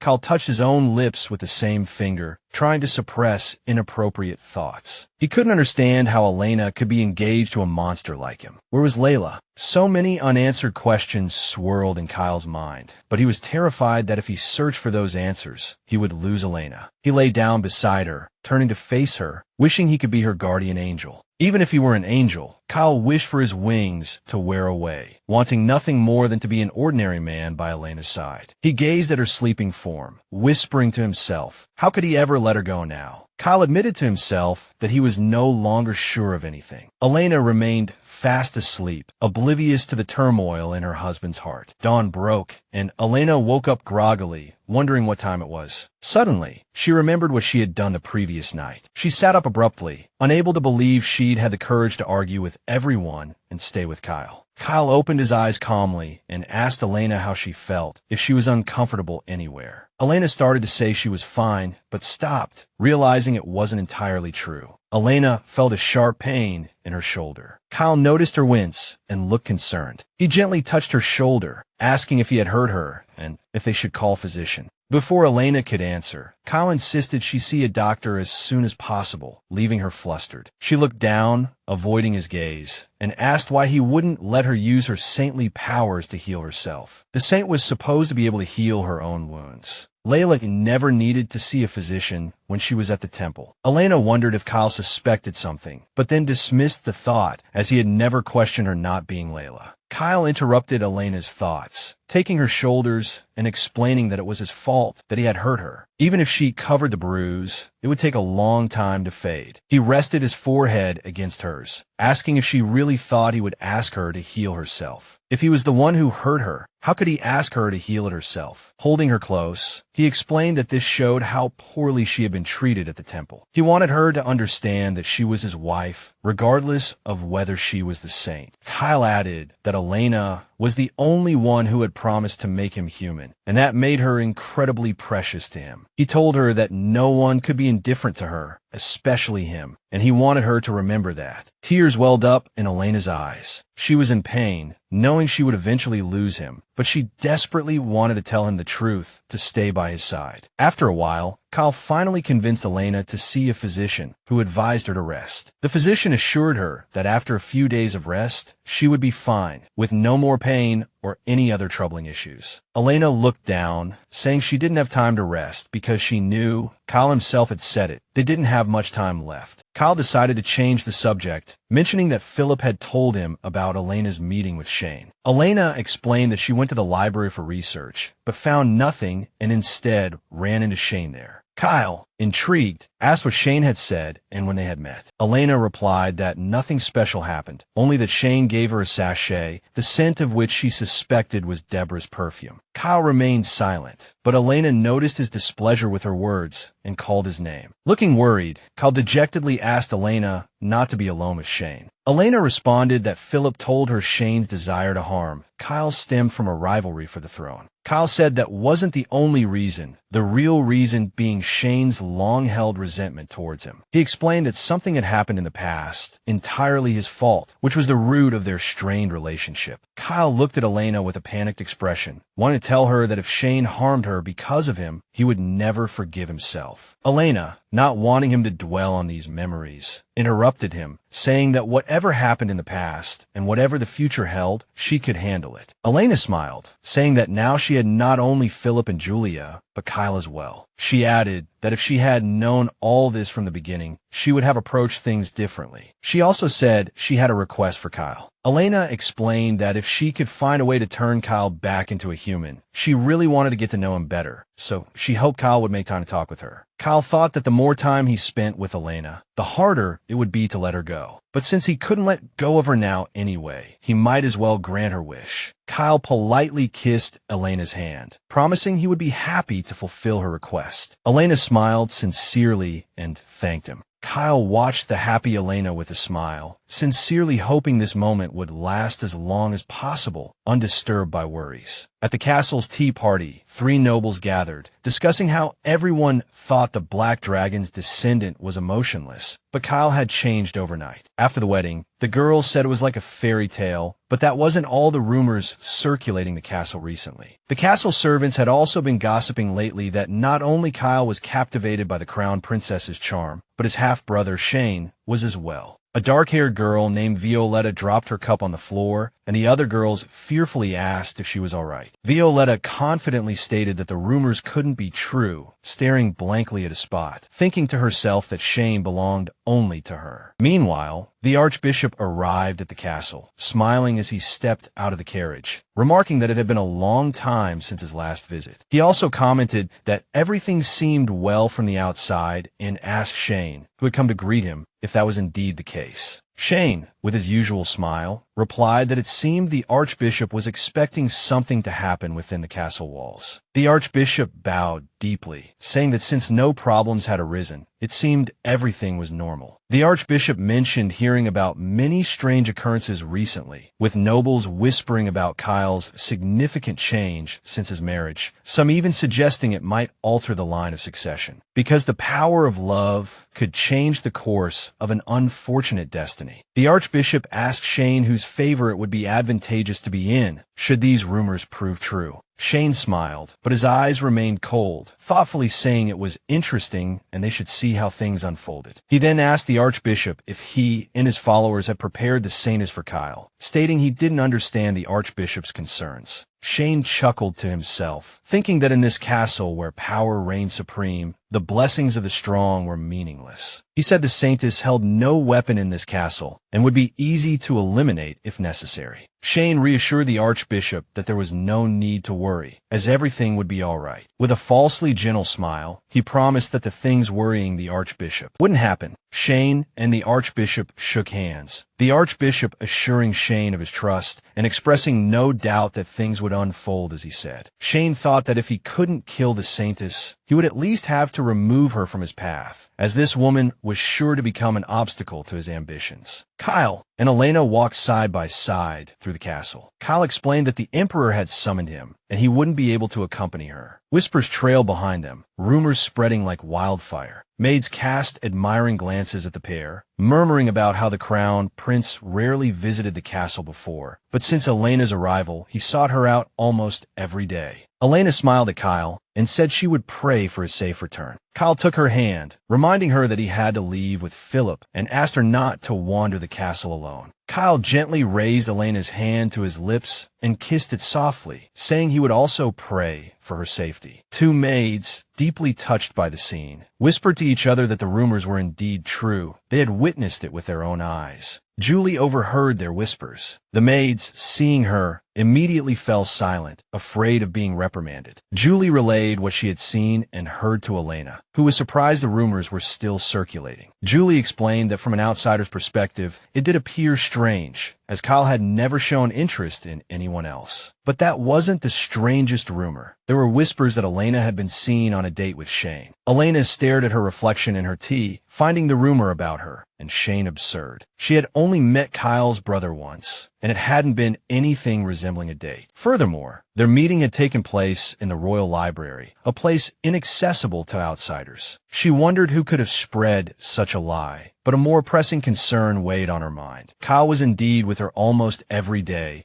yet she still hadn't found any clues to the mystery of his transformation. Elena didn't know what she could do to help Kyle with his Black Dragon transformation, but she felt she should seek someone with a deeper understanding of the Black Dragon descendants and the nature of the Saintess. Exhausted, she leaned back against the sofa, closing her eyes. Perhaps she should recall what Lyra had told her about Kayla. Maybe there were clues hidden within those conversations. Lyra had said she always met Kyle in the small gazebo in the castle gardens. She described him as a child, quiet as a corpse, afraid of frightening others, yet with eyes as sharp as a wild beast. Lyra believed that if Elena met Kyle, she probably wouldn't agree with that assessment. Their perspectives were different. Elena struggled to recall anything significant from those conversations, but so far, nothing came to mind. Elena decided to start small. She asked Julie where the largest garden in the castle was, the one that bloomed with wisteria in spring. Julie replied that perhaps Elena was referring to the courtyard garden and offered to take her there. Elena agreed. As they walked towards the garden, she continued to delve into her childhood memories, searching for any helpful clues. She felt certain something was hidden within them, but she couldn't recall anything else Lyra had said about Kayla. Elena's thoughts were interrupted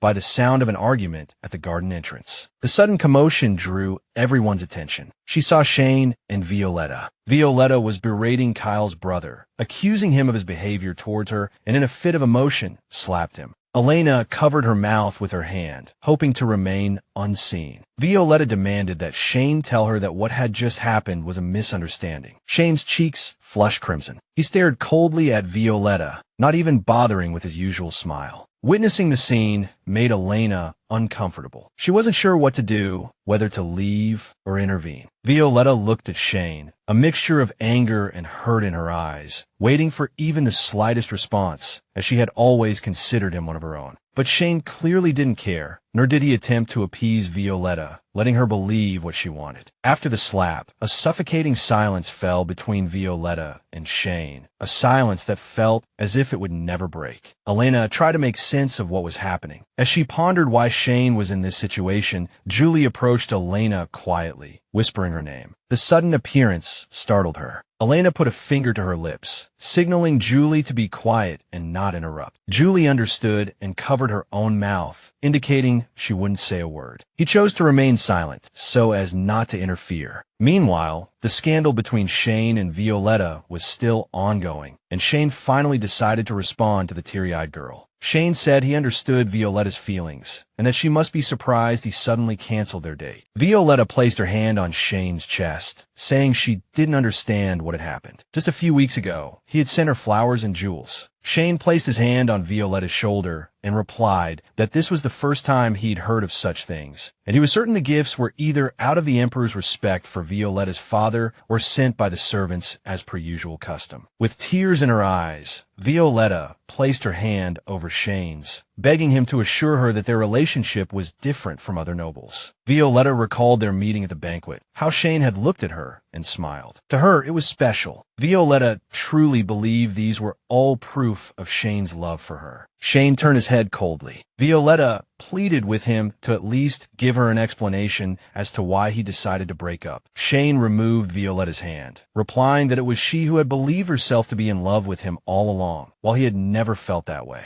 Shane believed he would never fall in love with anyone. This shocked Violetta, and she tried to retort, but Shane interrupted her. He said that when the Saintess appeared at Kyle's wedding, everyone's eyes were on her, including his own. Shane told Violetta that he had looked at the Saintess with admiration, appreciating her beauty and inner radiance. The Saintess was stunningly beautiful at the ceremony, eclipsing everyone Shane had ever seen and awakening emotions within him. Shane explained that he decided then and there that the Saintess should be his fiancée, not anyone else. This enraged Violetta further. She couldn't believe Shane was serious and thought it must be a joke. Eavesdropping on the conversation, Elena frowned, agreeing with Violetta in her mind. It was all too strange, too fake. Thinking back to Shane's gift, if Kyle hadn't woken up in time, Elena might have died. If what Shane was saying now was true, he would never have let that happen. Furthermore, Elena was also disturbed that Shane would say such things knowing she was Kyle's wife. Violetta poked Shane's chest, saying she couldn't believe he would leave her because he had fallen in love with his brother's wife. Shane's gaze towards Violetta seemed to chill her to the bone. It wasn't anger, but something darker, more sinister. It was the first time Violetta had seen such an expression on Shane's face, and she was bewildered. He told her she'd best be quiet. Shane said he didn't know what absurd thoughts were going through Violetta's head, but the only reason he was forgiving her for daring to lay a hand on him was out of respect for her father. Violetta tried to defend herself, but Shane leaned closer, almost whispering a threat that if she didn't want him to pursue and punish her crimes, she should disappear from his sight immediately. Violetta didn't argue further. Completely broken down, she ran out of the garden in tears, not even noticing Elena and Julie. Unfortunately, this had little effect on Shane. He immediately turned to Elena, knowing she had overheard part of their conversation. He asked her if she found it amusing to watch the spectacle. Julie stepped forward, shielding Elena, and told Shane he should watch his behavior. In front of the crown princess, Shane smiled, saying thoughtfully that he didn't think he was the one who needed to watch his behavior. The atmosphere between Shane and Julie became tense until Elena broke the silence, asking Shane not to threaten Julie. Elena then requested Julie give her some time alone with Shane. Julie didn't agree with Elena's decision, but the girl softly asked her to bring Philip quickly, and Julie agreed. Shane asked if she was sure she wanted to be alone with him, as he could be quite dangerous to her. Shane stepped closer, pinching her chin, saying that since she was willing to be alone with him despite knowing where his heart lay, perhaps he could take this as the saintess accepting his feelings. Elena didn't push Shane's hand away, but sighed heavily and asked him why he was lying about loving her. The question surprised Shane, and he asked her in return if she thought he couldn't mean it sincerely. Elena brushed Shane's hand away, saying she wasn't so naive and knew very well that he was just trying to get rid of her using Kyle. Elena told Shane to stop playing these ridiculous jokes on her. Shane replied that it seemed that only eternally pure love for the saintess counted as love. Shane continued, saying he finally understood why Kyle's twisted brother fell for a girl. This infuriated Elena, who demanded he not speak of Kyle that way. Shane lowered his head, rubbing his wrist, and admitted that part of it was true, because the girl thought his feelings were a stupid joke. Shane leaned in close to Elena, saying some of what he'd said was true, because he really did want her. Elena asked why he suddenly wanted her. Shane, almost touching her lips, replied that it was because of the secret the girl hid, because even though she was utterly absurd, her face was identical to Layla's. Elena froze, a chill running through her. She realized that at least one person in the castle had seen through her, knew she wasn't Layla. Elena stood there, stunned,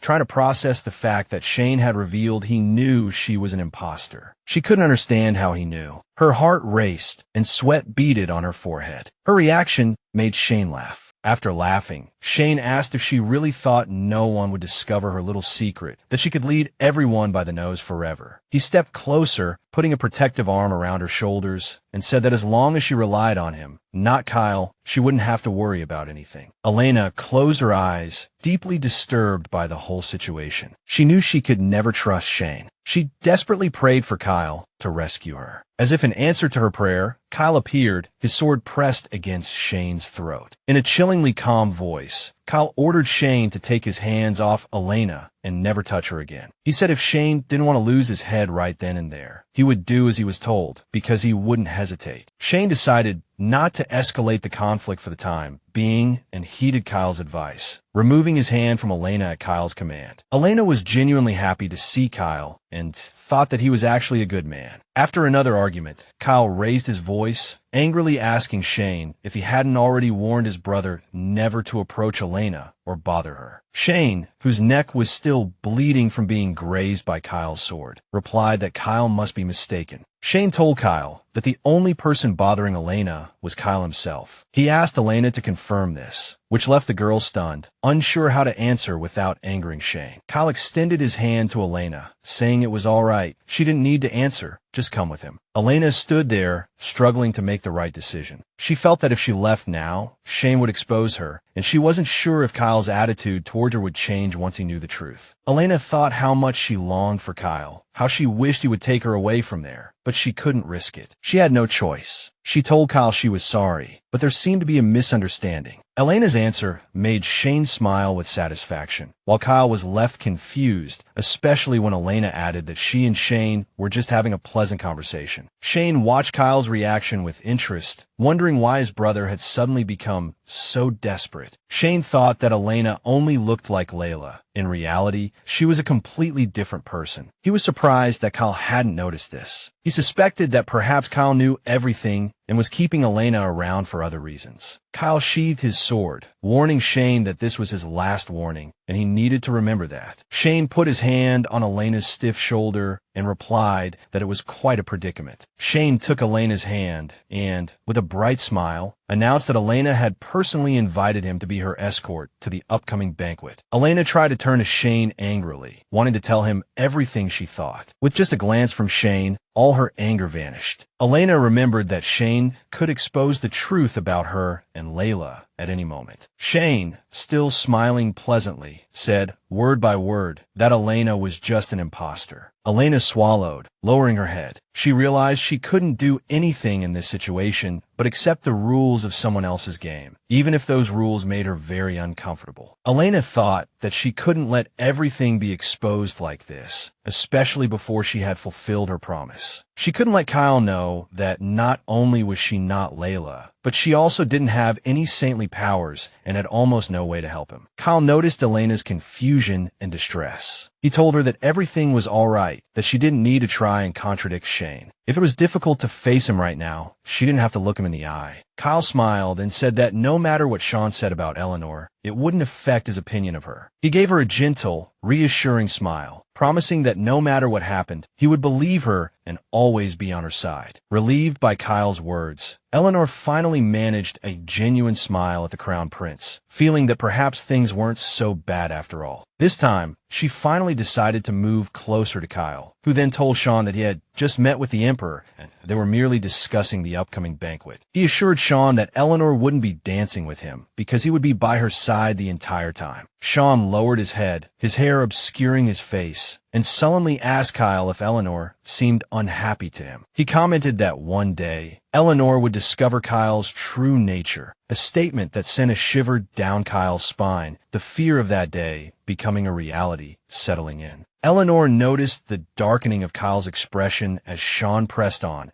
asking how much pain Eleanor would feel if she wanted to escape from Kyle but had nowhere to go. Sean claimed he only wanted to offer Eleanor refuge, but she cut him off, stating that she, of all people, knew that Kyle was a descendant of the Black Dragon. Eleanor struggled to find the right words, wanting Sean to understand that he shouldn't slander Kyle and that he should be doing something more meaningful. Sean looked at her in surprise, realizing that whenever Kyle was involved, Eleanor became even more agitated than when defending herself. Sean noticed that Eleanor now seemed like a completely different person, no longer the timid girl who used to be by his side. He sensed that she truly loved Kyle with all her heart. He kept his thoughts to himself, simply replying that he wouldn't offer any advice on what Eleanor should do. Sean questioned whether Eleanor knew why everyone around Kyle was so afraid of him, and that it wasn't without reason. This made Kyle's face darken even further. Eleanor noticed this and wanted to speak to him, but he remained silent. Sean asked Eleanor if she knew who Kyle's first victim was and how it happened. He stated that Kyle's first victim wasn't a soldier from the enemy camp, nor a monster roaming the forest, but a fragile girl. A fragile girl, just like Eleanor. Eleanor was bewildered, unsure how to respond to Sean's words, which suddenly revealed information she had never heard before. He said Kyle's first victim was a fragile girl, but Eleanor knew that even if it were true, she shouldn't just listen to Kyle's brother without hearing from Kyle himself. Because of this, and the fact that Kyle was clearly lost in his own thoughts, Eleanor didn't rush to ask him anything or make any rash accusations. Sean watched the emotions play across Kyle's face with a satisfied smile, relishing his bewildered expression and noting to himself that Kyle still couldn't escape those painful memories. Pleased with the emotions his words had evoked, Sean decided to continue his efforts to drive Eleanor away from Kyle. He said that while people might see his brother as a hero, they were merely fixated on the title of descendant of the Black Dragon. Sean continued, saying that people believed killing for the greater good was justifiable, and they defended, praised, and protected Kyle for it. But only Kyle himself knew whose blood stained his hands, whether he was truly a hero or a murderer. Sean urged Eleanor to seriously consider his offer of protection and to find the answer for herself as to what was truly best for her. With that, Sean flashed another bright smile and left Kyle and Eleanor, leaving behind only a parting remark that he hoped to see Eleanor again in the future. Kyle and Eleanor walked side by side in silence through the garden, each lost in the sorrowful thoughts brought on by Sean's words. Eleanor felt her mind buzzing with too many questions to focus on any single one. She wondered how Sean knew that she wasn't really Lela, and how it could be that the first person Kyle killed was an ordinary girl. These questions were driving her almost mad. Eleanor felt that she must be missing something in this murder case, because Kyle was the kind of person who was afraid of becoming a monster, even willing to sacrifice his own life to prevent it. Eleanor knew she needed to hear Kyle's explanation, as there was clearly something Sean didn't know or didn't want to say. However, she decided to start with a different topic, stopping and asking Kyle why the crown prince had come to the garden instead of Philip, whom she had sent Julie to find. Kyle replied that when he heard Eleanor was in danger, he couldn't remain composed by the emperor's side, so he rushed over immediately. Eleanor wasn't sure if this would displease the emperor, but Kyle assured her that she needn't worry, as he would handle it with his father personally. Kyle, aware of the questions Elena hesitated to ask, offered comfort, inquiring if that was all she wanted to know. Elena asked if he would answer her other questions, unsure if she could ask for an explanation, as he gently cupped her cheek. Kyle replied that it was his responsibility. He explained that he had to tell Elena everything because it could directly affect her safety, and he didn't want her to get hurt. A hint of despair flickered in Kyle's eyes. He didn't want to reveal his dark side to Elena, but he understood the importance of this step. He admitted, pained, that he truly didn't want to talk about his past, fearing it would drive her away. Instead, Elena silently and impulsively embraced him tightly. Confused by her reaction, Kyle asked why she suddenly hugged him, making no move to pull away, as the situation had taken a pleasantly unexpected turn. Elena, to herself, thought how happy she was to hear his fear of losing her, but regretted her own inability to be completely honest with him, bound to someone who hesitated even in admitting the truth. Elena pressed closer, burying her face in his chest as if to hide the pain there, pushing aside the negative emotions. Once composed, she pulled back slightly, confessing that her only fear was that there were still things about him she didn't know. She explained that when Sean told her about Kyle's past, her only fear was that he would make her leave. Kyle gently stroked her hair, asking if that truly bothered her, as it wasn't what he expected her to worry about. Elena, looking at him with a smile, asked if it would be strange to say she was happy he didn't want her to leave, even under these circumstances. Relieved, Kyle felt his confidence bolstered by her words, and he placed a gentle kiss on her forehead in gratitude. Pulling back slightly, Kyle gazed into Elena's eyes, searching for her thoughts and feelings. Tender emotions filled his heart, and unable to suppress his longing, he gently yet insistently kissed her lips. After the kiss, Elena stated that regardless of what he thought, she had come to the garden to understand him better. To herself, she thought that even if these weren't her memories, this was where Kyle had spent his entire childhood. She expressed the importance of knowing what he had thought when he first saw his bride in this garden. Back then, she explained,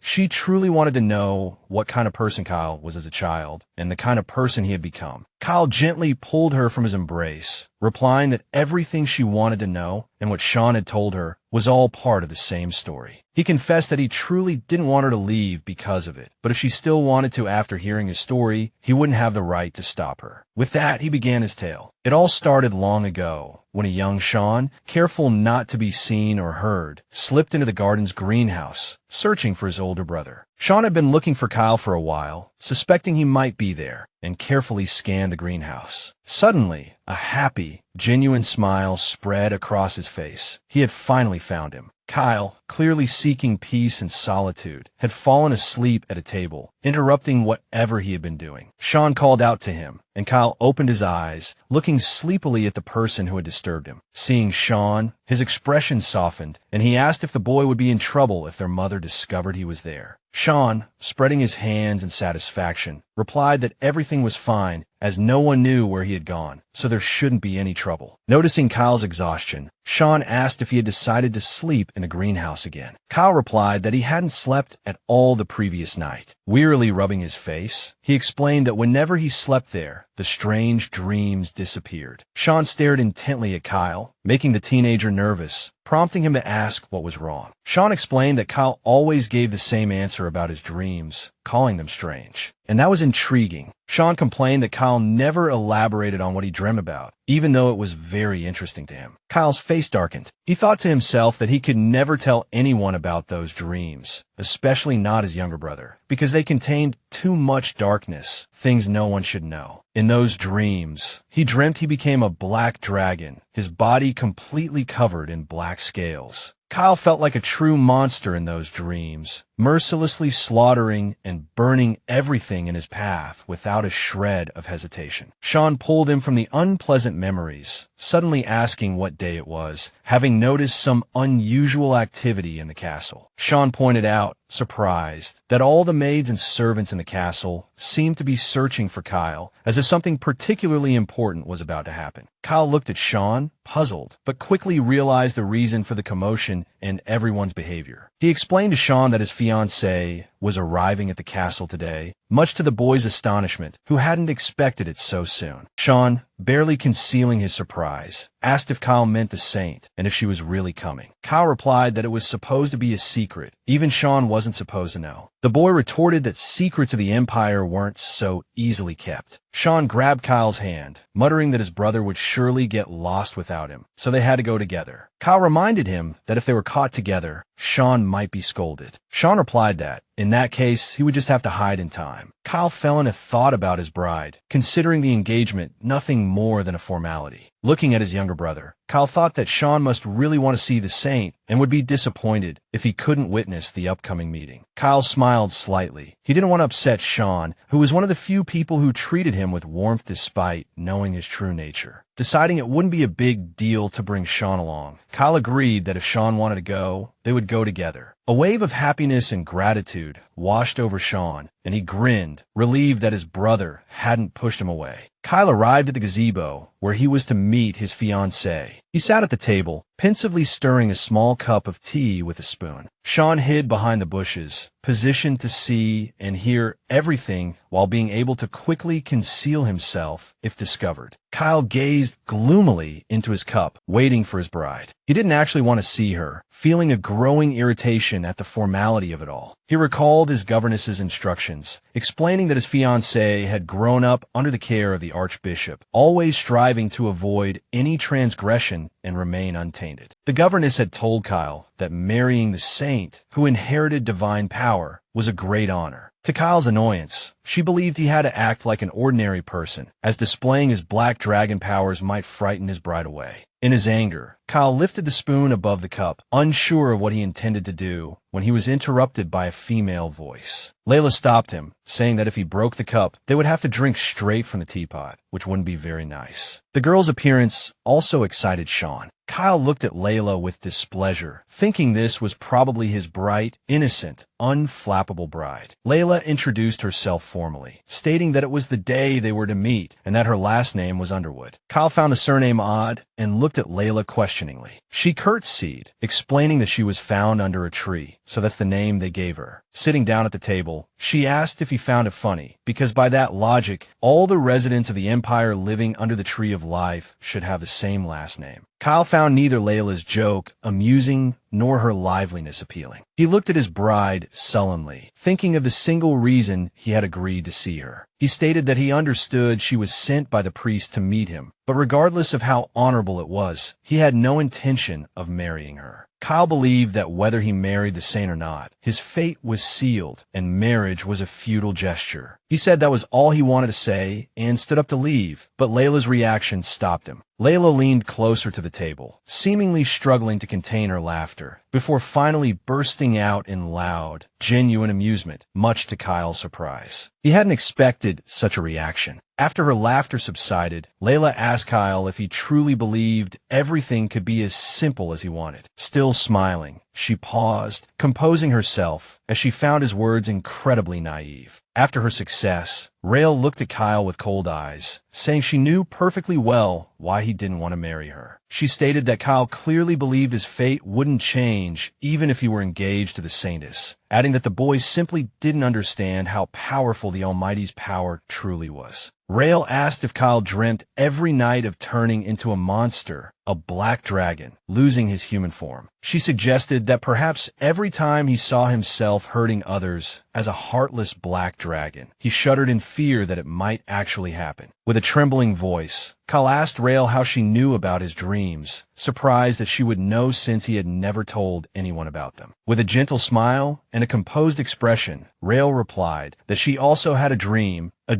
where she killed Kyle after he turned into a monster. Kyle calmly asked Rael if she truly dreamt of killing him. Sean, upon hearing these words, covered his mouth with his hand, afraid of crying out, shocked by the Saintess's words. Rael reached out and lifted Kyle's chin, suggesting that perhaps he would be happy, as with a body that could heal all wounds, he might have been wondering if he could even die like a human. Rael stated that everything in this world would die sooner or later, and questioned whether this also applied to Kyle, a half-human. She mused that the reason for Kyle's supposed happiness was that she knew the answer to this question, whether this applied to someone like him. Rael said that she and Kyle should wait until they were alone to continue this conversation. Sean, realizing he had been discovered, still tried to sit quietly and motionlessly. Rael curtsied, saying they would continue this topic later, but she couldn't stay any longer. Finally, Rael warned Kyle to be careful, as if foreshadowing something bad awaiting him, and then walked towards the garden exit. Kyle watched her leave, bewildered, unsure how to respond to this first meeting with his fiancée, as it all seemed too unbelievable. Kyle didn't linger for long, and quickly walked towards the castle, forgetting that he wasn't alone with Rael in the garden. Sean quickly caught up with Kyle, worriedly asking if they could get his brother a different fiancée, as everything he had heard made him uneasy. Sean, looking down, said that Rael was rude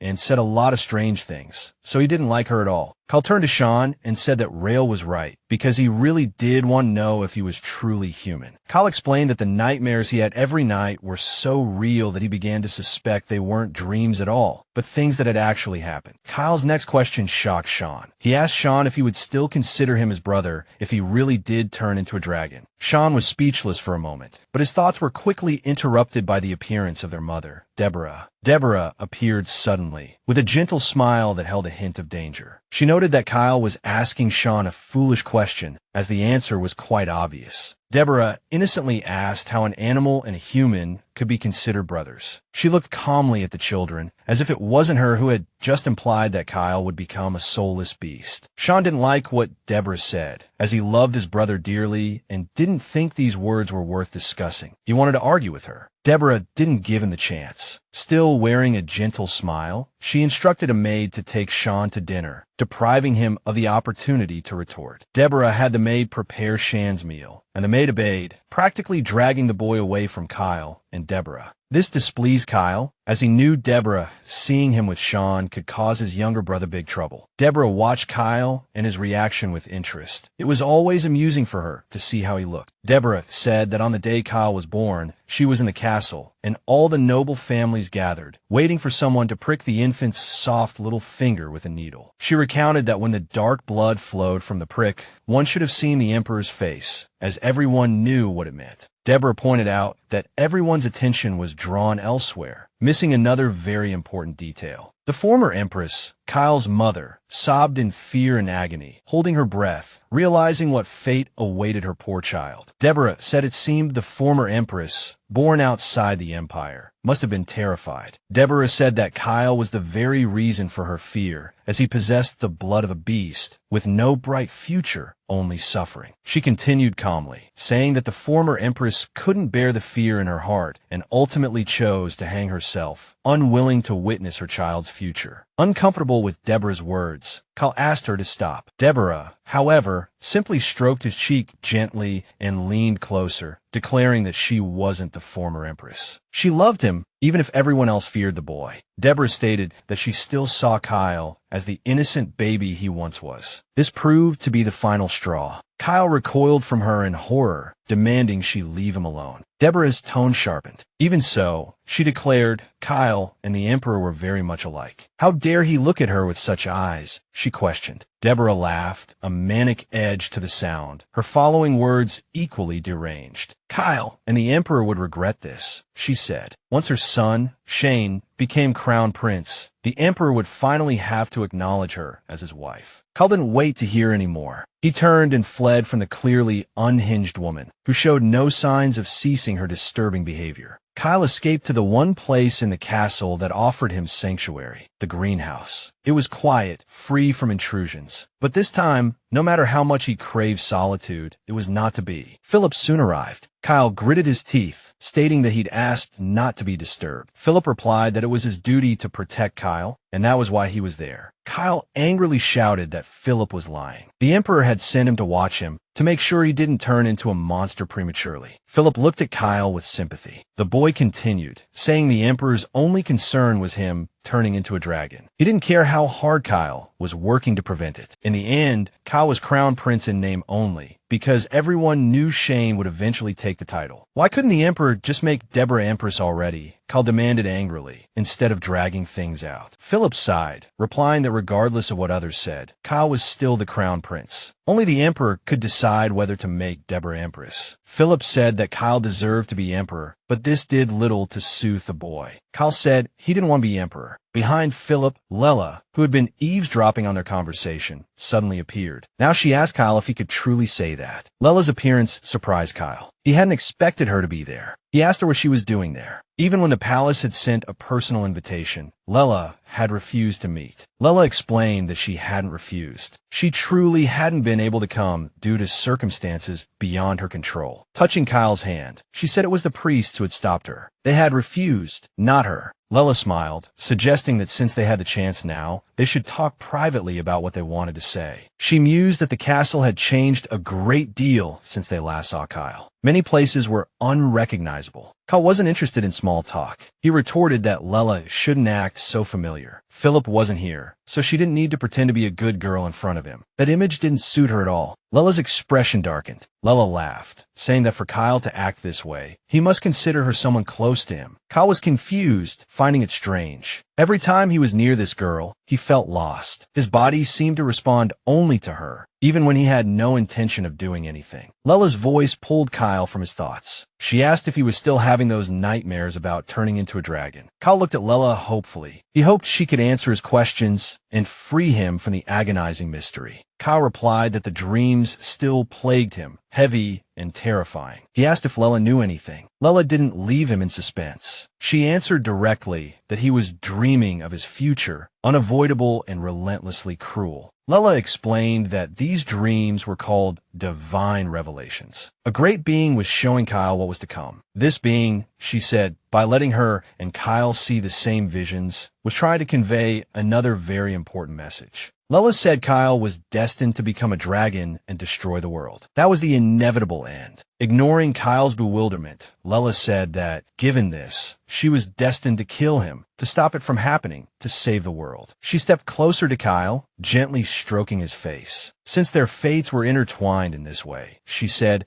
it would be simpler if she ended him herself before he became a monster. Kyle stared at Lela in disbelief, unable to comprehend her words. He stumbled back, bewildered, and collapsed onto the ground. Lela spoke sympathetically, saying it must be incredibly unfair to him, and he pondered why he had even been born. Lela continued, explaining that not all misfortunes have a reason, and the world isn't fair. Ultimately, Kyle only had two choices. She leaned closer, her hair shielding them, and whispered that he could die now as a human or die later as a monster responsible for the destruction of countless innocent lives. Lela extended a hand towards Kyle, telling him he didn't have to decide immediately. They were engaged, after all, and there would be other opportunities. Kyle instinctively flinched away. Lela remarked that it seemed he was struggling to accept his fate, but she understood and forgave him. Lela added that if he changed his mind, he could come to her at any time. With that, she left, leaving the young man alone in the rain. Kyle stared into the distance, oblivious to the downpour, soaking him to the bone. Soon, Philip approached, holding his coat over the boy's head as a makeshift umbrella. Kyle told Philip he should go serve someone else while he still could, because nothing good awaited him in his destiny. Philip replied that he didn't understand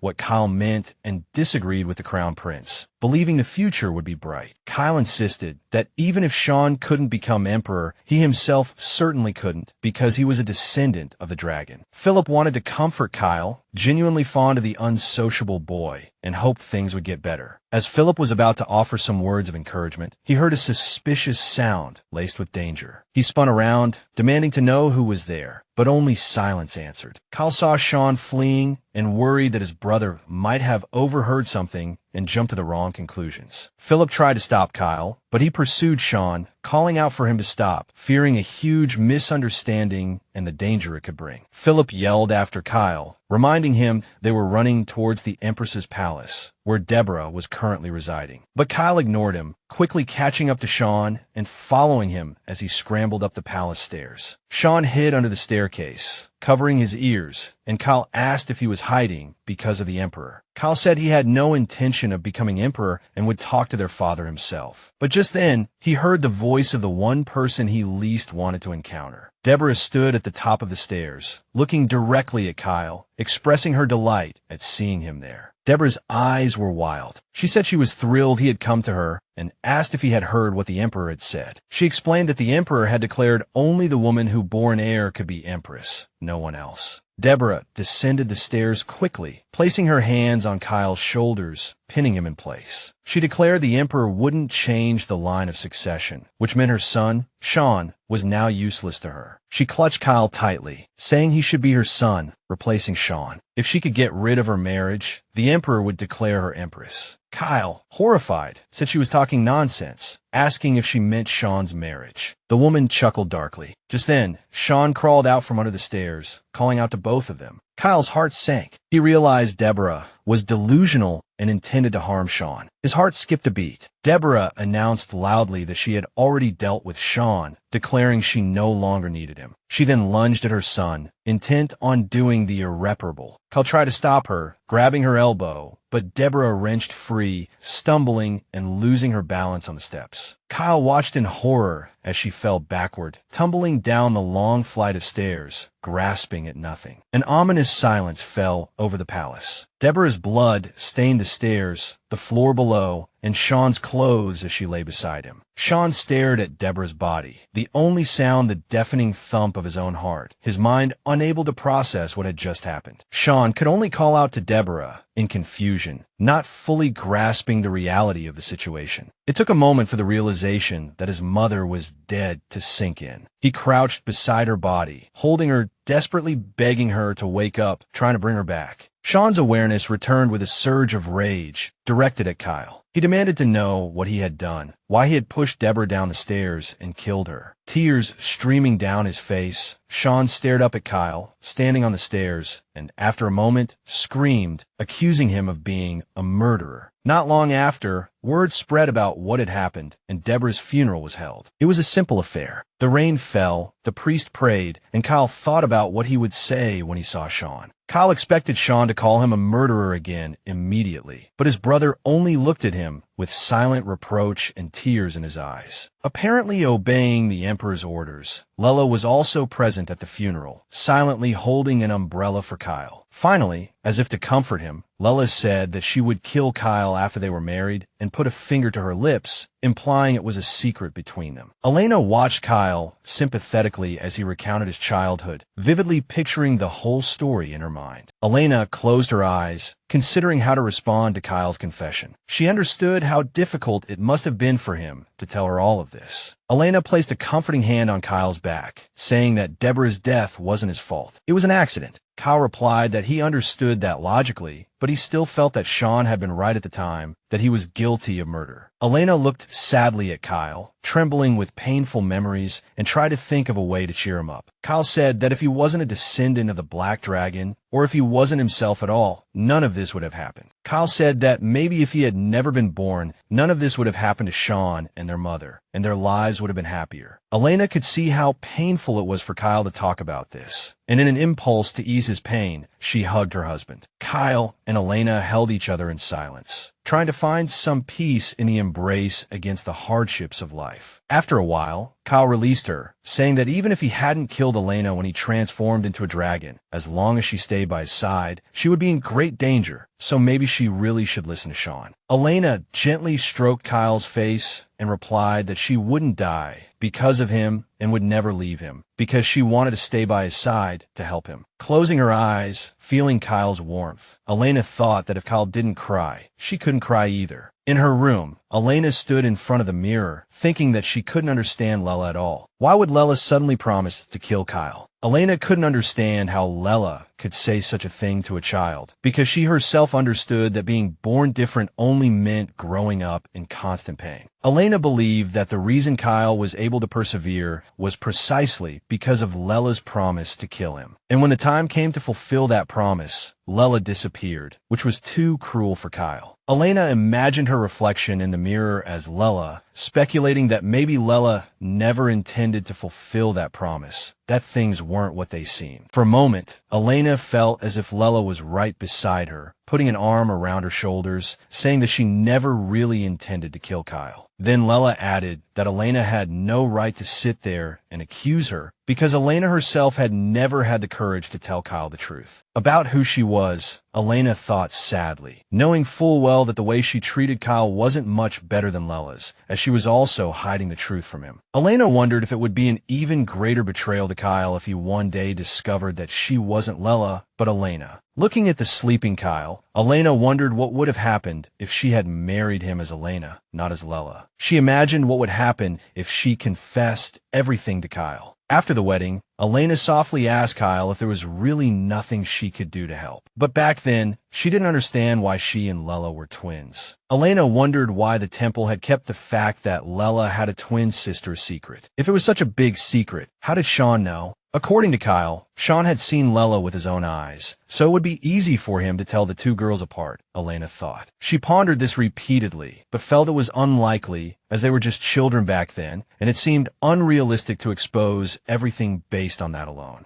Elena felt that the reason Sean knew the truth might be because he had been in contact with someone from the temple. Elena remembered Sean asking her to dance with him at the upcoming banquet, a request she also found strange, as Sean must have had a good reason. Elena pondered how upset Kyle would be if she agreed to Sean's request, but she had to find even the slightest clue to save Kyle and finally confess everything to him. Elena gently kissed Kyle's forehead, thinking that sooner or later she would have to admit the man standing beside Kyle loved not Lela, but Elena Underwood. Meanwhile, Sean thoughtfully swirled the wine in his glass, a newly read public letter lying beside him. It said that things hadn't gone exactly according to plan, but smoothly enough. The letter's author, Lela, needed to see Kyle's face, Sean continued, but soon she would have reason to smile, even without seeing it. At the same time, the Emperor was receiving guests from a neighboring country, greeting the brave lion, Edwin. Prince Edwin of Espoo bowed his head and smiled, saying it was an honor to meet the Emperor of Islandfur, but the words seemed rather insincere. Edwin explained that his father was gravely ill, which is why he was acting as his father's proxy. With a smile, Edwin promised that he would certainly live up to the Emperor of Islandfur's expectations and would not disappoint him. The Emperor smiled back, saying that the King of Espoo had raised a fine prince, and he was pleased to hear such words. The Emperor's words made Sean nervous. He had been closely observing the scene and noticed his father's slightly subdued mood. Sean believed the Emperor intentionally called Espoo a lion to show its inferiority before the Black Dragon family. And Edwin's words, certainly live up to expectations, meant that even if the king of Espoo died, the Espoo bloodline would continue. Unaware of Sean's thoughts, Edwin asked where the Empire's Black Dragon was, which startled Sean. The Emperor replied that Edwin would see Kyle at the scheduled banquet, as Kyle would arrive later. The Emperor apologized to Edwin, explaining that he hadn't anticipated they would need Kyle's presence. During this meeting, Edwin smiled brightly, saying it was all right because the Emperor was right. Kyle didn't need to attend this meeting. Edwin also explained that he had suggested Kyle spar with him while he could still wield a sword, and they had even hunted monsters together. Edwin sighed, remarking that neither of them had ultimately won, but the Emperor responded that if Edwin wished, he could challenge Kyle again at the banquet. Edwin chose to end the conversation, expressing his hope that both the Emperor and the Crown Prince would remain safe, and then left the hall with his servants. The Emperor stood up, a smile playing on his lips, and shared with Sean his thoughts on why Edwin tried to roar and wag his tail triumphantly, not even realizing Kyle had only used half his strength against him. The Emperor ordered Sean to continue monitoring Edwin closely until an opportunity arose to eliminate him. Sean thought to himself that everyone around him was talking about Kyle, as if to deliberately remind him that he might not inherit the throne. If all of this was within the Strong One's plan, then his own revenge was just one part of it. Meanwhile, in Kyle's office, Kyle, Philip, and Elena formed a meeting. Philip explained that the Emperor considered the upcoming banquet extremely important. Kyle wearily propped his forehead with his hand, stating that it was reasonable, as the Espoo heir would be attending, and they had to leave a good impression. Philip added that the Emperor had asked him to relay again his hope that everything would go smoothly, and this was the reason he could easily forgive Kyle's abrupt departure. Kyle chuckled, pointing out that it was no coincidence that so many nobles were invited to this banquet. The Emperor clearly wanted to create the illusion before Edwin that Kyle would inherit the imperial throne. Elena asked in confusion, weren't the nobles supporting Sean? If so, the Emperor's plan didn't seem logical. Philip was about to answer, but Kyle interrupted him, telling Elena that in this situation, it was actually quite simple, and he intended to address these difficulties. Kyle explained that the Emperor's three main targets at the banquet were the divided nobles, the clergy who posed a major threat to the throne, and Prince Edwin, who had come as an envoy from hostile nation. Kyle also said that the Black Dragon clan had historically intermarried with the Saints, so the temple had always believed it had the right to control power and crave power. Kyle explained that from the temple's perspective, siding with him, the one married to the Saintess, was the wise choice, but no one knew how much longer he would live. Because of this, the temple began cooperating with the nobles who supported Sean. These nobles had nothing to lose and would only follow the stronger side. Elena deduced that the alliance between the temple and the nobles must have displeased the Emperor, as it posed a risk to the regime. Kyle replied that the temple's growing power was definitely not a good thing for the Emperor, as the imperial family's weakness lay in their constant need for the saint. Elena pointed out that since Kyle was officially recognized as the heir to the throne despite being a descendant of the Black Dragon, it might suggest an impending power shift. Kyle explained that the Emperor was trying to mold him into the most powerful emperor in history, forcing all three factions to submit to his authority. Elena suddenly understood why Sean insisted on having the first dance with her at the banquet. Such an act would undermine Kyle's authority and spread rumors of discord between them. It was clear that Sean had deliberately defied the Emperor's will. Realizing this, Elena requested to speak with Kyle privately. Kyle was surprised by her request, but couldn't refuse, so he asked Philip to leave the room. Kyle, aware that Elena wouldn't make such a request without reason, asked her what was wrong and what had caused her concern during his explanation. Elena nervously fiddled with her wrist, knowing that her idea might not please Kyle, but feeling compelled to speak. Elena said she wasn't sure if her words would hurt Kyle, but she had to say them anyway because she felt it was important. Trying to meet his gaze confidently, she solemnly declared that she would agree to Sean's proposal and have the first dance with him at the banquet. Lowering her head, Elena asked for Kyle's understanding. It wasn't an easy request, but it was necessary for certain reasons. She pleaded with him not to see her choice as a betrayal, as she had her own motives. Looking up, Elena saw Kyle standing there, his expression somber. However, he quickly assured her that he had no reason to doubt her. He embraced her, holding her tightly, and explained that he understood she had her reasons and wouldn't question them. Still holding Elena, Kyle explained that even though he understood her motives, the thought of her dancing with Sean still pained him. He confessed that he felt Elena belonged only to him, as she had given him her heart, and it always made him uncomfortable to see her with other men. Pulling back slightly, Kyle expressed his desire for no one else to share Elena's attention and soul. His words puzzled Elena somewhat, but she felt she understood his meaning and was, overall, happy to hear them. Gently caressing Kyle's face, Elena thought about how she, too, had become possessive of him, unwilling to share him with anyone. As her lips neared his, she thought how she wished she were the only one who could love him. No one else. Elena kissed Kyle tenderly, trying to pour all her emotions into the kiss, especially those she couldn't yet express openly. After a moment, she ended the kiss and pulled away, thanking him for not pressing her for reasons, but instead trusting her implicitly. Slightly shyly, Elena confessed she had one more request, much to Kyle's surprise. He agreed to listen. She admitted she had only danced once in her life. A wave of tenderness washed over Kyle as he was reminded again of how isolated her life in the temple had been. However, Elena's next words left Kyle somewhat flustered. She explained that the only time she had danced with anyone was with the angel she met as a child. She added that the dance was probably very clumsy, and Kyle's thoughts drifted back to the day they first met. Blushing deeply, Elena shyly asked Kyle if he wouldn't mind helping her practice dancing. Kyle asked her to slow down. Elena worried that she had overstepped and that he would refuse. But Kyle smiled gently, extended his hand, and asked if she would like to dance with him for a while. Elena was surprised by his ready agreement, but pleased, as she was genuinely worried about managing at the banquet. And so, their dance lesson began. Kyle led Elena around the room with gentle confidence, undistracted by his surroundings, patiently guiding her through the basics. Elena clearly enjoyed herself. At one point, her laughter echoed through the room as Kyle watched her with a smile, committing every happy moment with her to memory. The day of the banquet finally arrived. Edwin and his servants stood in the hall, carefully catching the gossip cheerfully spread by the guests. Chester, Edwin's servant, was indignant that so many people from other countries were invited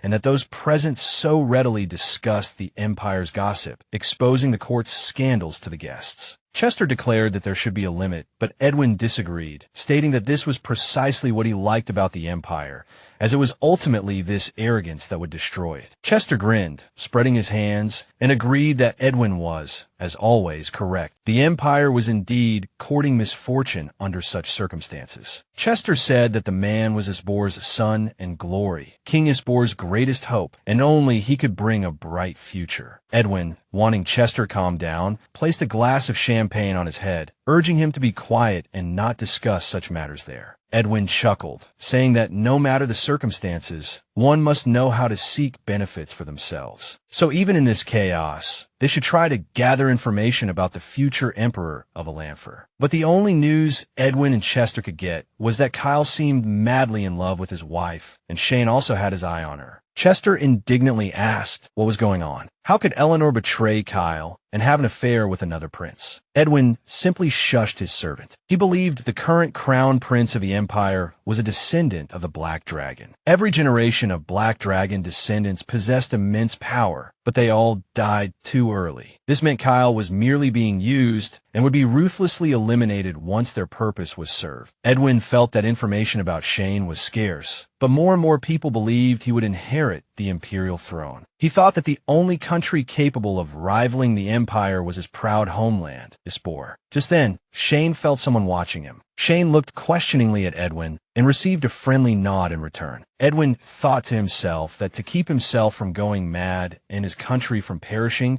he had to gather every bit of information, even if it seemed insignificant. He felt that if something were to happen, he should know in advance. Besides, it was a good opportunity to verify the words of the prophet who had suddenly appeared, claiming that the current Black Dragon descendant was different from the past. The room suddenly became lively. The background chatter, which had been merely ambient noise, grew louder at some point. Edwin looked around in confusion, trying to figure out the reason for everyone's excitement. But Edwin soon understood. He saw the doors open and heard the announcement of the arrival of the crown prince and his wife. He looked at Eleanor, wondering if she truly was the saintess about whom various unfavorable rumors circulated. Edwin felt that Eleanor's appearance was entirely worthy of the title of saintess, as she looked like the goddesses of various legends. Chester whispered to Edwin, asking if Eleanor was truly protected by that great being. Edwin replied that he didn't know either, but if the Black Dragon descendants always married girls blessed by the great being, it was strange that they hadn't found a way to extend their lifespans. He added that perhaps Eleanor was the key to Kyle ascending the throne, and such a marriage was likely for political purposes. Therefore, Edwin and Chester could only wait and see who would ultimately ascend the imperial throne. The emperor noticed Kyle and Eleanor entering the hall and announced that all the key figures had finally arrived and the banquet could begin. He began his speech, thanking everyone for attending. Chester, barely looking at the emperor, thought his words were all hypocritical lies, while Edwin calmly sipped his champagne. The emperor, ignoring the disgruntled look from Edwin's servant, expressed his hope that everyone present would enjoy the evening. Shane, with a smile, watched Kyle and Eleanor, wondering what kind of surprise Eleanor would bring him tonight. He couldn't help but compare Eleanor to Layla, finding them very similar, yet entirely different, with different desires and personalities.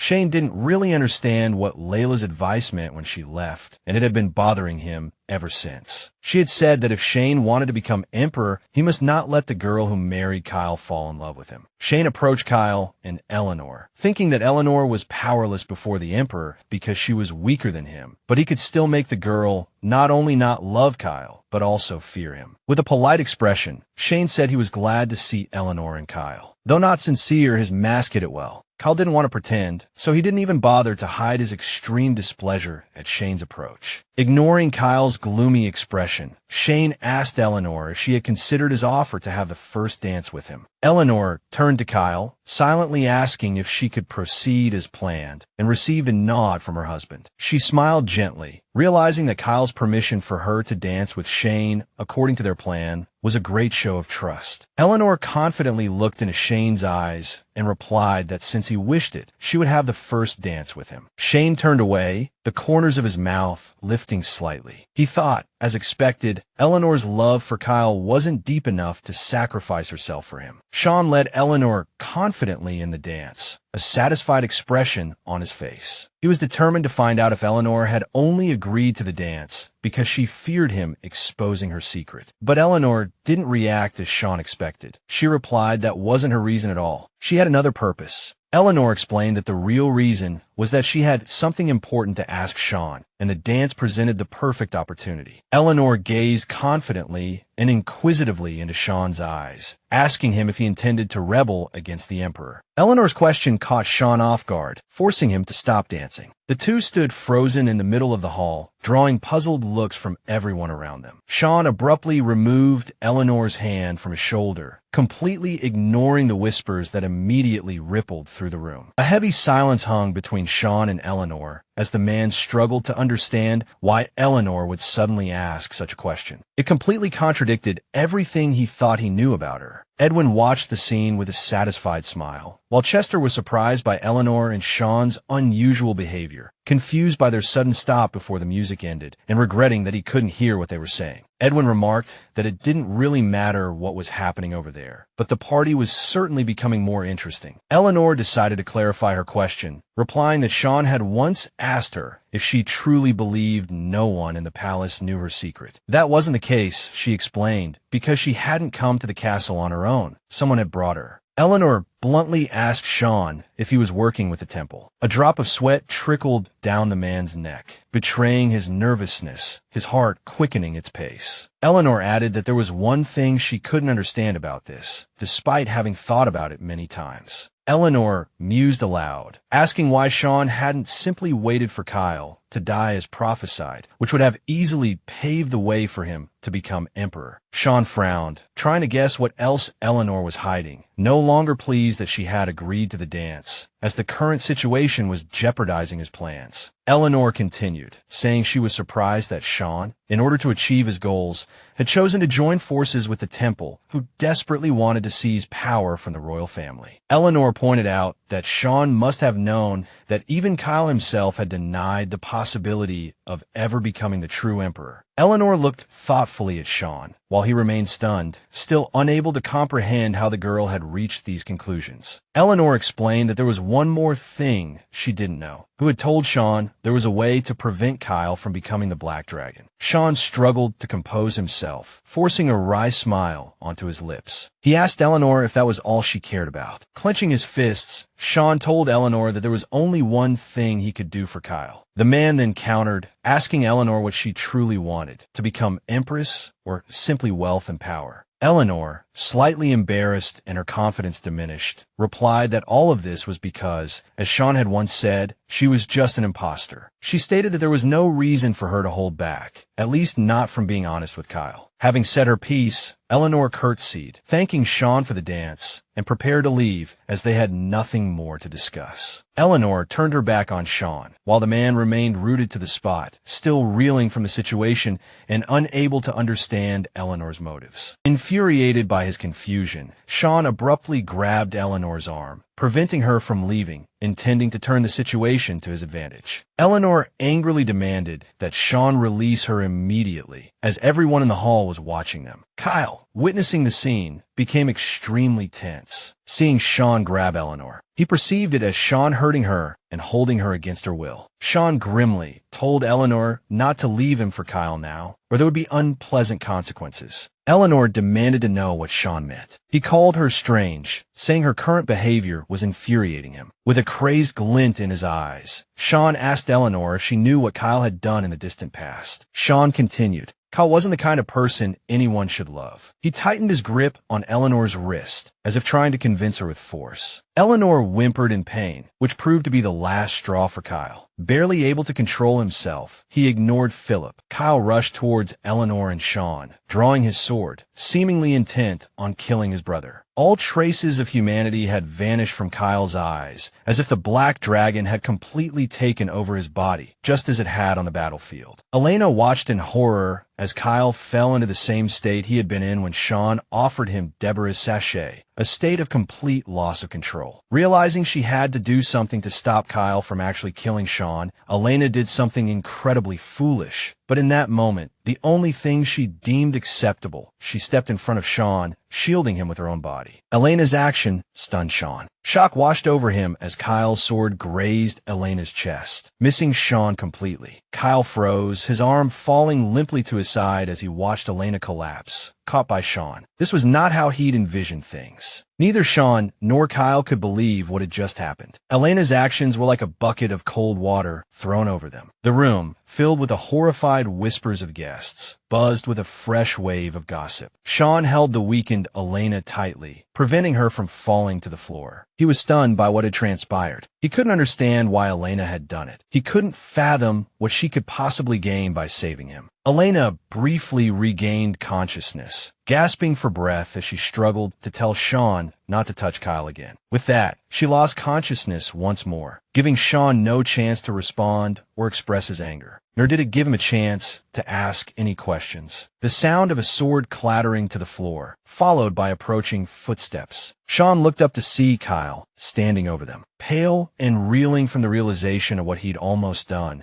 Kyle trembled as he slowly sank to his knees beside Sean and Elena, carefully taking the girl into his arms. Guilt gnawed at him as he stared with terror at the wound on Elena's chest, the realization hitting him that he had nearly killed his own wife. She was alive, but if the blow had been any stronger, the thought was unbearable. Kyle closed his eyes, trying to compose himself to dispel the panicked thoughts of Elena dying. Scooping Elena into his arms, Kyle immediately ordered a physician, managing to project an air of confidence despite his trembling, and carried Elena out of the hall. The Emperor, having witnessed the whole scene, was clearly displeased, letting out only a hoarse cry of anger as he too struggled to maintain his composure in front of the crowd. Edwin watched Kyle's departure with surprise, thinking that while he was a monster on the battlefield, even the darkest of black dragons had a soft spot inadvertently revealed, and that soft spot was Elena. Edwin decided to keep a closer eye on Elena, as according to the prophecy,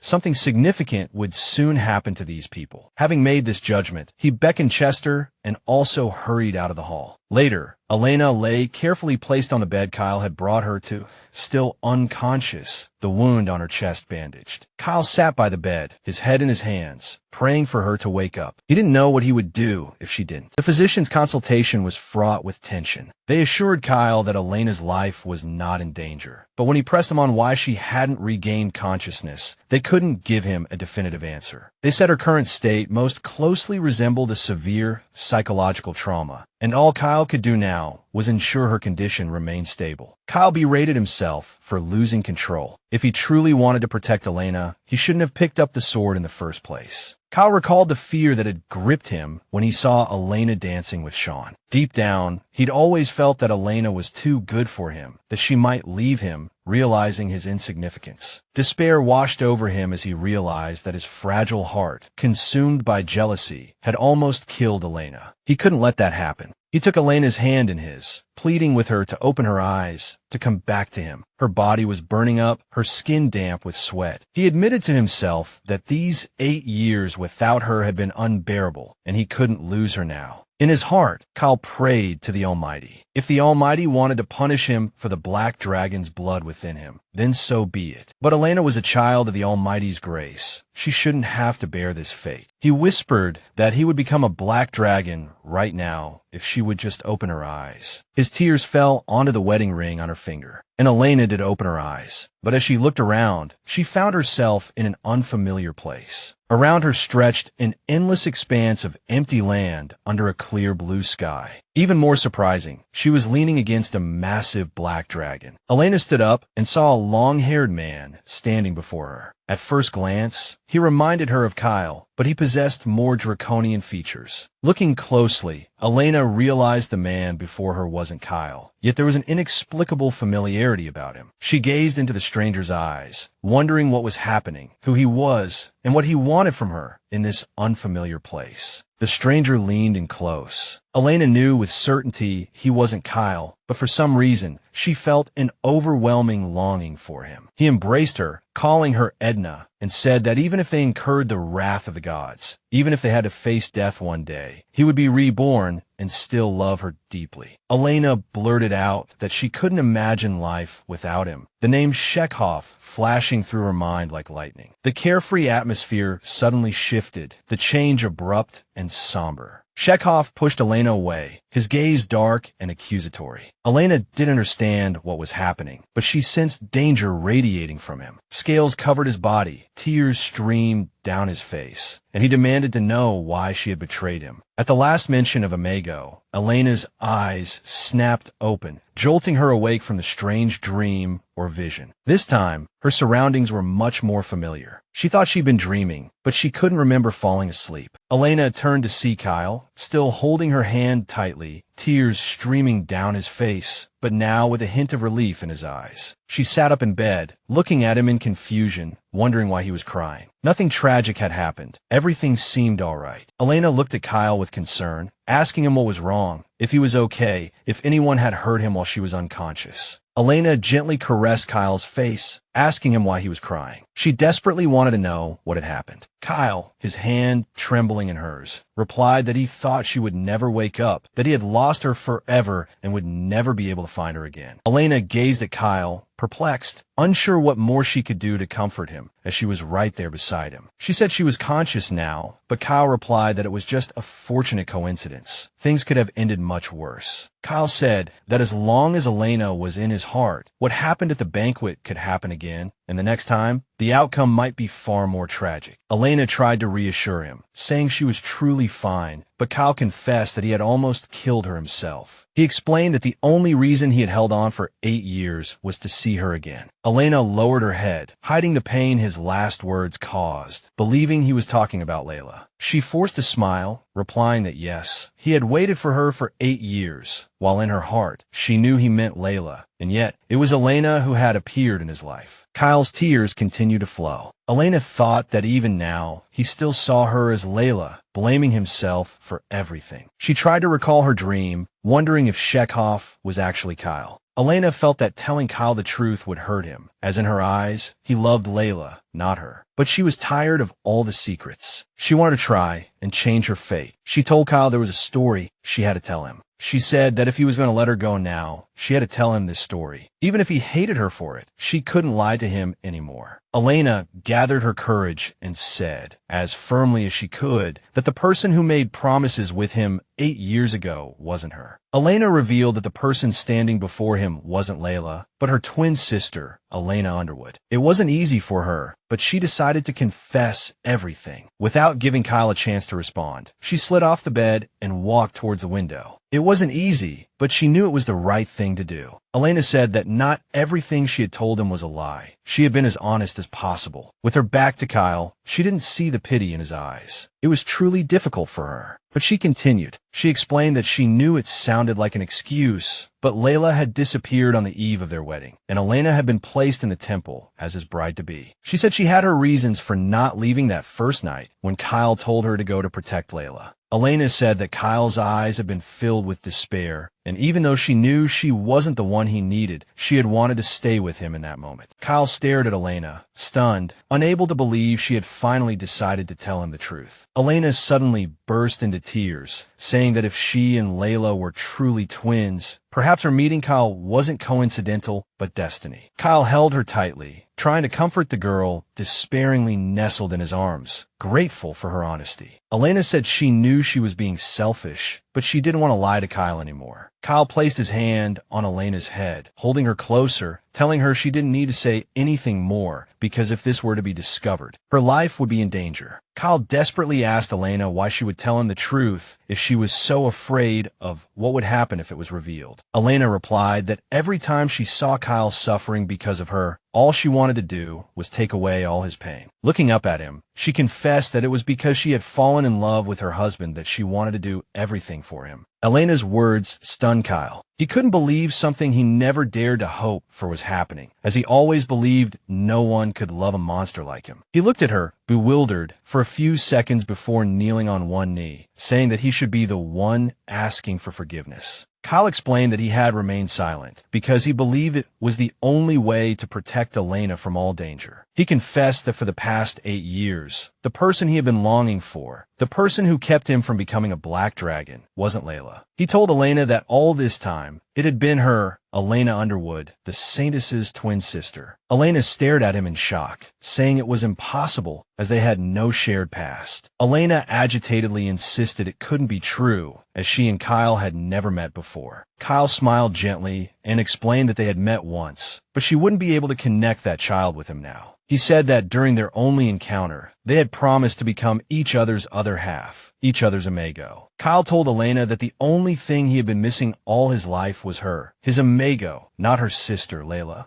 Elena looked at Kyle in bewilderment, unable to believe everything could be so wonderful. She had expected Kyle to hate her, but instead, she received a confession of love, not for Layla. It reminded her of 8 years ago, when Kyle stood with his head bowed before the Emperor in the throne room. The Emperor, looking at Kyle with boredom, suddenly asked him why he had chosen Kyle as the crown prince. Kyle, without looking up, replied that the Emperor had done so for the prosperity of the Empire, as he saw some benefit to the Empire in making that choice. The Emperor said Kyle's answer was correct and expressed his fortune that his son had inherited the Black Dragon's blood, which gave him a tremendous advantage. He added that while Deborah's death was saddening, he had worried Kyle would grieve like a beast that had lost its master, but Kyle had been remarkably strong for the Saintess. Kyle urgently requested the Emperor's permission to marry the Saintess immediately, believing she had a positive influence on him. Determination and resolve filled Kyle's eyes, but the Emperor couldn't see it, as there were many things he didn't know or even want to know. Kyle remembered Layla vowing to kill him on the day of Deborah's funeral. He thought that once he married Layla, the Emperor wouldn't have to worry about anything, as the girl would end everything. But the Emperor's reply shocked him, as his father said the wedding with Layla was impossible. The Emperor now declared that Kyle had to lead a troop to the border with the Espo Kingdom to fight monsters and demons, and only after everything went smoothly could the request be discussed. With a touch of madness in his eyes, the Emperor said this battle wasn't just about hunting monsters. It was a perfect opportunity to eliminate all the residents near Espo. He ordered Kyle to make it look like the escaped demons had killed these people, not Kyle himself, so as not to arouse too much suspicion. Kyle clenched his fists, finding the Emperor's command inhumane, and asked what would happen if he refused. The Emperor replied that Kyle's mother had chosen to commit suicide when she saw the enemy flag flying over their country, and warned Kyle that if he made such a foolish move, his most cherished Saintess wouldn't escape death either. Kyle struggled to digest the Emperor's threat as his father declared he was to depart the next morning and to be prepared. Standing before the Emperor, Kyle replied that he would carry out his father's orders. But in exchange, his father had to promise that when he returned from the battlefield, he could marry Elena Underwood. But Kyle didn't wait until the next day. He prepared his horse immediately and, ignoring the soldiers' calls, rode straight out of the castle. He thought that if the war the Emperor was sending him to lasted for years, this might be his last chance to see Layla in her human form. Kyle knew he couldn't let that happen. He had to die as a human. But when he arrived at the temple, he found it deserted. He considered this fortunate. All he needed was to find Layla and have her fulfill her promise. no matter the cost. Behind a tree, he saw a girl who looked exactly like Lela, but somehow he felt it wasn't her. They stared at each other, both confused, unsure of how to break the silence. The silence hanging between them made Kyle wonder if this person before him truly was his fiancée, Lela Underwood, and not someone else. But Kyle quickly dismissed the thought. He noticed that the stranger's demeanor was completely different from Lela's, despite their striking resemblance. He decided to break the silence, stepping forward to ask who she was and dispel his doubts. The stranger smiled genuinely, curtsied, and introduced herself as Aileen. Disappointment washed over Kyle. She wasn't Lela, the one he desperately needed to see, the one who could confirm the promise. But in the next moment, Kyle was struck by an unexpected and strange feeling. He felt as if he had known Aileen for a very long time. The young man didn't allow himself to dwell on these emotions and thoughts. Kyle apologized to Aileen and asked if she had a twin sister who also lived there. Aileen's expression immediately darkened, tears welling up in her eyes. She said it was a misunderstanding. Clearly, he was looking for Lela. She had thought someone had come to visit her specifically. Seeing Aileen's tears, Kyle's heart raced. He couldn't bear to see her cry. He placed his hand on her shoulder and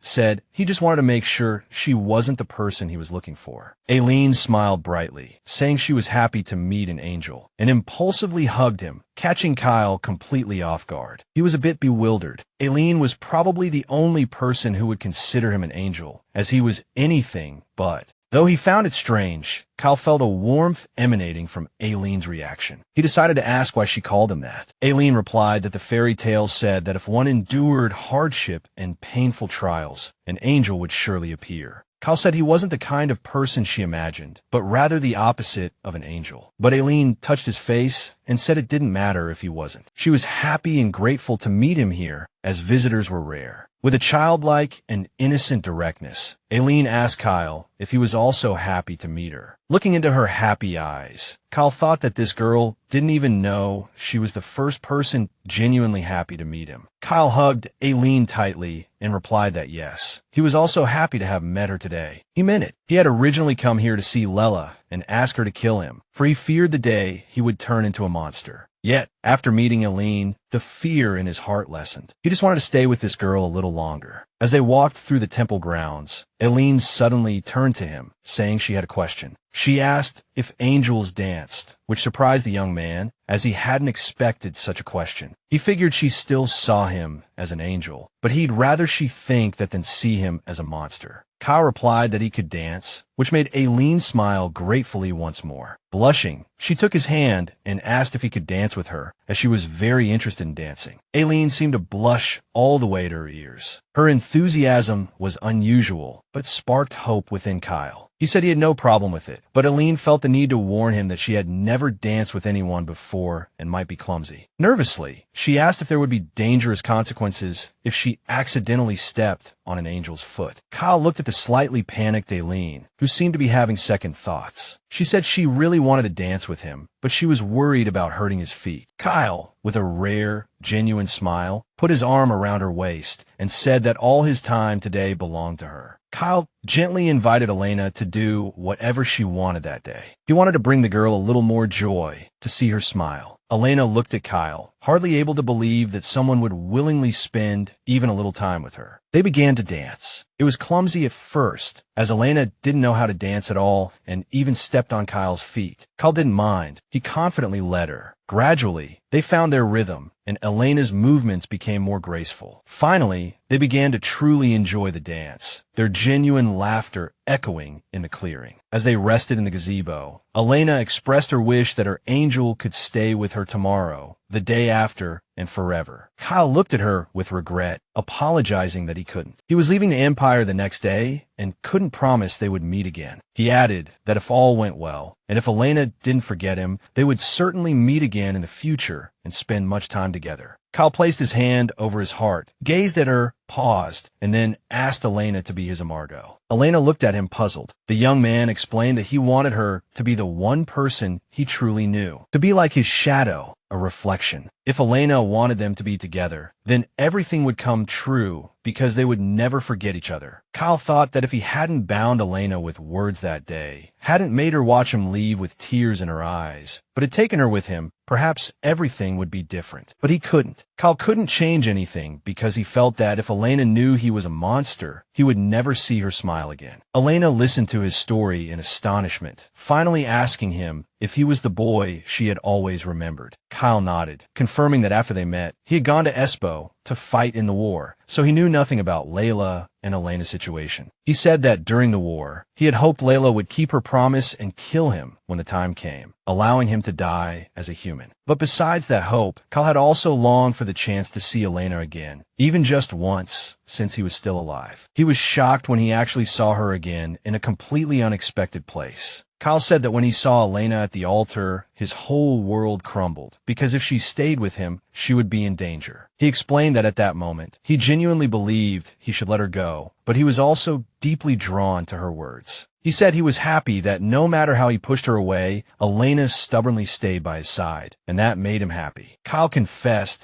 that Elena hadn't changed at all since they were children, and he never felt lonely around her. She was the reason he stayed in this world. Elena looked at Kyle with tears in her eyes, unable to believe that what he was saying was true, because she had always thought he loved Layla. Kyle said that since their meeting, he had lived every moment hoping to see her again. Kyle confessed his love for Elena and gently kissed her, trying to convey all his emotions through that kiss. They fell onto the bed, continuing to kiss. Elena thought that even before his confession, she had constantly dreamed of him, and now every word he spoke was like a light in the darkness. Elena awoke in the morning in Kyle's strong yet gentle embrace, his breath softly brushing against her shoulder. He slept soundly. Elena sat up, gently freeing herself from his arms, and rubbed her still, slightly sticky eyes. Kyle's sleeping face looked peaceful, making Elena think that at least for this one night, he hadn't had any nightmares. She smiled softly, admiring him, thinking how lucky she was that fate had brought them together that day, allowing them to be together now. With a happy chuckle, Elena lay back down against Kyle's chest, listening to his rhythmic, reassuring heartbeat. With a touch of melancholy, she realized she had never been so close to anyone before, as the person who had been in her life the longest was Layla. Once, when they were alone, Layla had made Elena listen carefully, telling her that they were more than just twins. Layla had said that Elena's pain was her pain, that Elena's sadness resonated within her soul, and that she could feel all of Elena's emotions because they were connected. Layla had hugged Elena tightly, saying that since they were twins, they should always be united, never separated. Elena couldn't help but wonder if Layla knew that the only thing she had felt all these years was fear. Elena gently caressed Kyle's face, trying not to wake her husband, thinking that he was the only one who saw her as Elena. She remembered Kyle saying that he never felt lonely with her, and she understood exactly how he felt. Elena sighed, closing her eyes and confessing that she felt the same way. Only Kyle truly understood her and brought color to her world. Suddenly, Elena's eyes snapped open in surprise as she heard Kyle ask what she meant. She was caught off guard.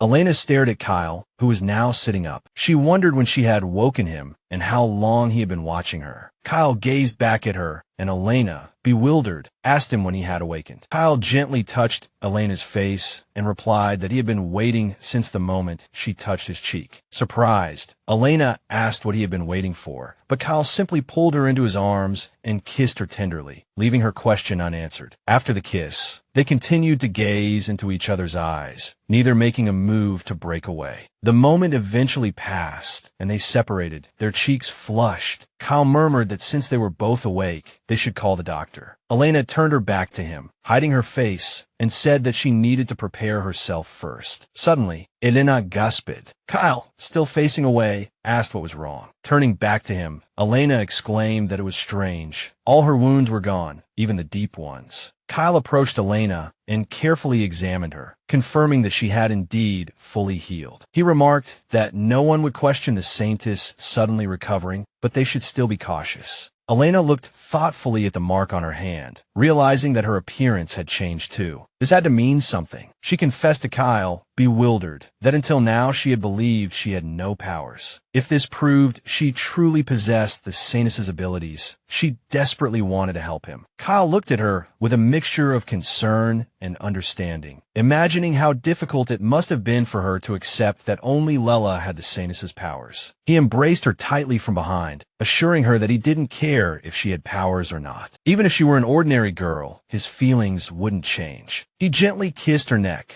reminding her that he had already confessed his feelings. He had waited 8 years to see her. He didn't need anything more. Turning Elena to face him, Kyle leaned down, his gaze soft and reassuring. He told her that if she truly desired a greater miracle, he believed it would happen. They would achieve everything they wanted. The fact that he had lived this long, that he had the chance to love her, was proof that anything was possible in this harsh world. Elena caressed his cheek, telling him he was far too lacking in greed. He should be more greedy for himself, because he deserved it. Kyle looked at her in surprise, considering her words. For him, things weren't so simple. He wasn't sure he was entitled to more greed, having already received something he never dared to hope for. He raised her hand to his lips, kissing it, and told her she should tell him just how greedy he could be. Their intimate moment was interrupted by a knock. Julie announced that the Emperor's knights were waiting for Kyle. The Emperor wanted to see him immediately to discuss the recent events at the banquet. Meanwhile, the Emperor slapped Sean across the face, demanding to know if he understood what he had done. He raised his voice, wanted to know what Sean had been thinking when he insulted Kyle in front of Prince Edwin and everyone else. Sean didn't deny it or try to defend himself. He simply lowered his head, admitting that he had some foolish thoughts at the time. The Emperor rubbed his wrist, commenting coldly that Sean certainly had a way with words. The Emperor then demanded to know who would be the next emperor, since Sean was so good at answering questions. He waited for his son's response. Sean thought to himself that whether he wanted the throne or not didn't matter. If Kyle could find a way to avoid becoming the Black Dragon, the Emperor would gladly give him the throne, even though the Empire didn't stipulate that only the eldest son could inherit. Lowering his head, Sean stated that the Emperor had already appointed Kyle as Crown Prince. It was the Emperor's decision who would be the next ruler. He was merely a servant of the Empire, raised to be so, and he wouldn't dare to go against that. The Emperor looked at Sean with disdain. The more he acted like this, the more he resembled Deborah, and it was irritating. Sean had become too much like his mother. He ordered him to leave. He didn't want to see him anymore. It only worsened his mood. Shane left the Emperor's office, head bowed in thought. Recent events had left him deeply disheartened. He suddenly sensed a strange presence and looked up, finding Kyle standing before him. Almost out of habit, Shane offered a bright smile, a faint ache throbbing in his cheek. Shane decided to leave, but as he passed Kyle, he couldn't resist a sarcastic jab, remarking on the absurdity of Kyle's mere 3-day confinement after someone had attempted to assassinate Elena. He started to walk away, but Kyle reached out and stopped him. Kyle stated that he wouldn't forgive nor forget what happened at the banquet, and Shane should understand that before making any further moves. He added that this applied to Shane as well. He wasn't obligated to forgive his brother, as Kyle himself wasn't entirely innocent. Releasing Shane, Kyle said that was all he wanted to say and turned towards the Emperor's office. Shane watched him disappear behind the door, bewildered and unsure if he'd heard correctly. Had Kyle really said he couldn't forgive what he'd done? Anger flared within Shane. This brotherly advice was 8 years too late. It was far too late to say such things now. Kyle quickly left the Emperor's office, feeling weary and wanting nothing more than to return to his wife. The conversation hadn't been pleasant, but that was the norm in his relationship with the Emperor. It wasn't anything too out of the ordinary. Looking up, Kyle saw Elena standing by the office, clearly waiting for him. She seemed to have been there for a while. He called out to her, and she looked up and smiled, instantly lifting his spirits. Kyle asked, surprised, if she'd been waiting long. Elena replied that she hadn't been there for too long. Her smile turned to concern as she asked what the Emperor had said, and if there was any trouble. With a touch of annoyance, Kyle replied that, as expected,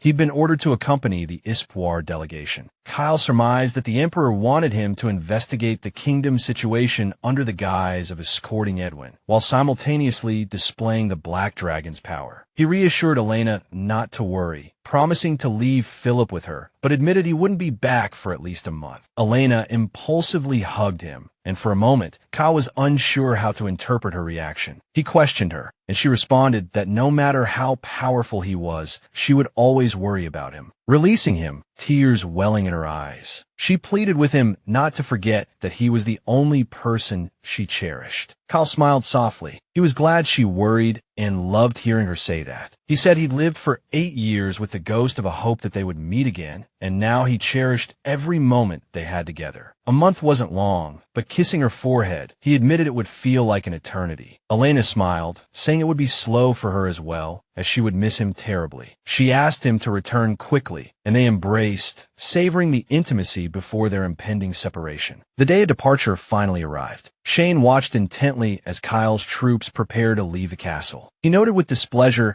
how much Kyle had changed in such a short time. The sudden transformation was unexpected. Turning away from the window, Shane mused that the brother who trusted no one seemed to have vanished. He thought gloomily that when Kyle had refused to interact with anyone, he knew he wasn't the only one suffering. Now, Kyle even looked happy. Shane wondered if Elena truly was the sole reason for his brother's change. He walked into the garden, seeking solace and clarity on how to navigate this new dynamic. Closing his eyes, he thought wearily that he was tired of it all. Nothing was going according to plan, disrupting his intentions. Suddenly, Elena's voice broke through his thoughts. She had finished saying goodbye to Kyle. Shane felt that Elena was the last person he wanted to see, considering her role in the recent shifts. He turned, silently ignoring her, intending to escape any interaction. That wasn't part of Elena's plan. She caught his hand, stating she needed to speak with him. Shane decided his office would be safer, preventing further gossip within the castle walls. Sean asked Elena what she wanted to talk about, confirming if it was about what happened at the party. Before Elena could speak, Sean suggested that perhaps she just came to mock him. Elena looked thoughtfully at Sean, not rushing to speak, but letting him vent his frustrations. Realizing his vulnerability, she finally sighed heavily and said she came to clear Kyle's name. Sean stood up from his chair, his face suddenly darkening, his desire to be sarcastic gone. He told Elena she was a terrifying person. He walked over to her, leaned down, and declared he didn't want to hear those words from her. Sean gripped Elena's forearm with one hand and cupped her cheek with the other, asking why she wouldn't comfort him. Elena pushed his hand away, saying that of course he was good at hiding his emotions, but she felt she understood him in some ways. Elena said that instead of waiting for disappointment and pain, it was better to choose to endure the pain from the start, and that was Sean's decision. Elena asked if that was why Sean wouldn't even listen to Kyle's explanation, because he knew it would only cause him more pain. Sean straightened up, no longer looking down at her, and replied that he didn't know why Elena suddenly thought she understood him, but he knew better than her how Kyle saw him. Sean covered his face, saying that in Kyle's eyes, he was a worthless, good-for-nothing older brother. But Elena disagreed. She said Kyle always remembered their relationship when they were younger, and he cherished those memories. Sean was important to Kyle. Elena said that Kyle and Deborah did argue on the stairs, and Deborah did fall to her death. She explained that the initial argument started because Kyle wanted to protect Sean from Deborah. Sean lowered his head, his hair covering his eyes, and asked why Kyle hadn't even apologized. Elena said that it was actually Sean who desperately wanted an apology, but refused to listen to his brother's explanation. Elena suggested that if Kyle was still his brother in his heart, he should listen to the whole story. Sean listened to Elena recount the events of those years, and the story sounded true. But Sean still asked what he should do now, according to Elena. He asked if she thought he should apologize to Kyle for the years of misunderstanding and hurt. Elena replied that if she were Sean, she would just want to know the truth. Elena said she and Sean were alike because she also had a special sister who was always important in her life. Sean had an exceptional brother, so she could imagine how he felt. Elena said whenever Kyle talked about his childhood with Sean, his expression softened. Those times were still warm in his heart. Even when Kyle told Elena about the sad past, she could feel how precious those memories were to him. Sean smiled bitterly, realizing he had indeed misunderstood Kyle and had done many things he couldn't forgive himself for. Elena said that if Sean decided not to change his attitude towards Kyle, that was fine, but she hoped he would help them. Sean looked up at her in surprise, asking if she wanted him to help hide her identity and ensure no one knew who she really was. Elena replied that she didn't care what happened to her, but she wanted to know how to make Kyle like an ordinary person and save him from his dark fate. Sean pondered, not rushing to refuse, but knowing he couldn't easily agree. Sean decided to clarify some things with Elena first, so he asked her why she was so good to Kyle. He said that even if Deborah, his mother, had died accidentally, it didn't change the fact that Kyle had blood on his hands. Sean truly didn't understand why Elena wasn't afraid of Kyle and hadn't distanced herself from him. Elena replied that Kyle had told her he needed her. She explained that Layla always told her she didn't have the power to protect anyone, but Kyle had always been honest with her and wasn't afraid to ask for her help, so she would never betray him. Sean looked at Elena grimly, unable to believe she thought Kyle was special just because he asked for her help. He recalled his childhood, thinking that if someone's heart was so easily moved, then why had Deborah never loved him, even though he craved her love so much? Why had even Deborah, his mother who should have loved him unconditionally, treated him as insignificant, never feeling he was worthy of love? Why hadn't he received even a little bit of love and warmth from his mother? Bitterness filled Sean as he thought about how Kyle's smooth life wasn't because his path was any easier. Kyle, Sean believed, was simply fortunate enough to have found someone who truly loved his brother. Sean pondered whether asking for Elena and Kyle's help could offer a chance to change his own miserable life. He clenched his fists, immediately crushing that sliver of hope, convinced it was too late to change anything. Too much had already gone wrong. Sean turned away from Elena, saying that before she asked for help, she should know whose side the person she was asking was truly on. Elena asked, surprised, what he meant. Sean pulled a letter from a drawer, saying he wanted to thank her for telling him the truth about his brother. He added that after Elena read the letter, she probably wouldn't want his help anymore. The letter, Sean explained, contained the name of the man who sent Elena to the castle to become Kyle's wife. Elena quickly scanned the contents of the letter, ultimately shocked by the overwhelmingly familiar handwriting. Meanwhile, Kyle and Edwin's envoy traveled the snowy road towards the border of the Espa kingdom. Edwin, clearly bored and looking to provoke Kyle, posed another question to him the next day, which Kyle, as usual, ignored. Edwin asked if Kyle was truly prepared to travel to the kingdom with them, but still received no answer. Edwin mused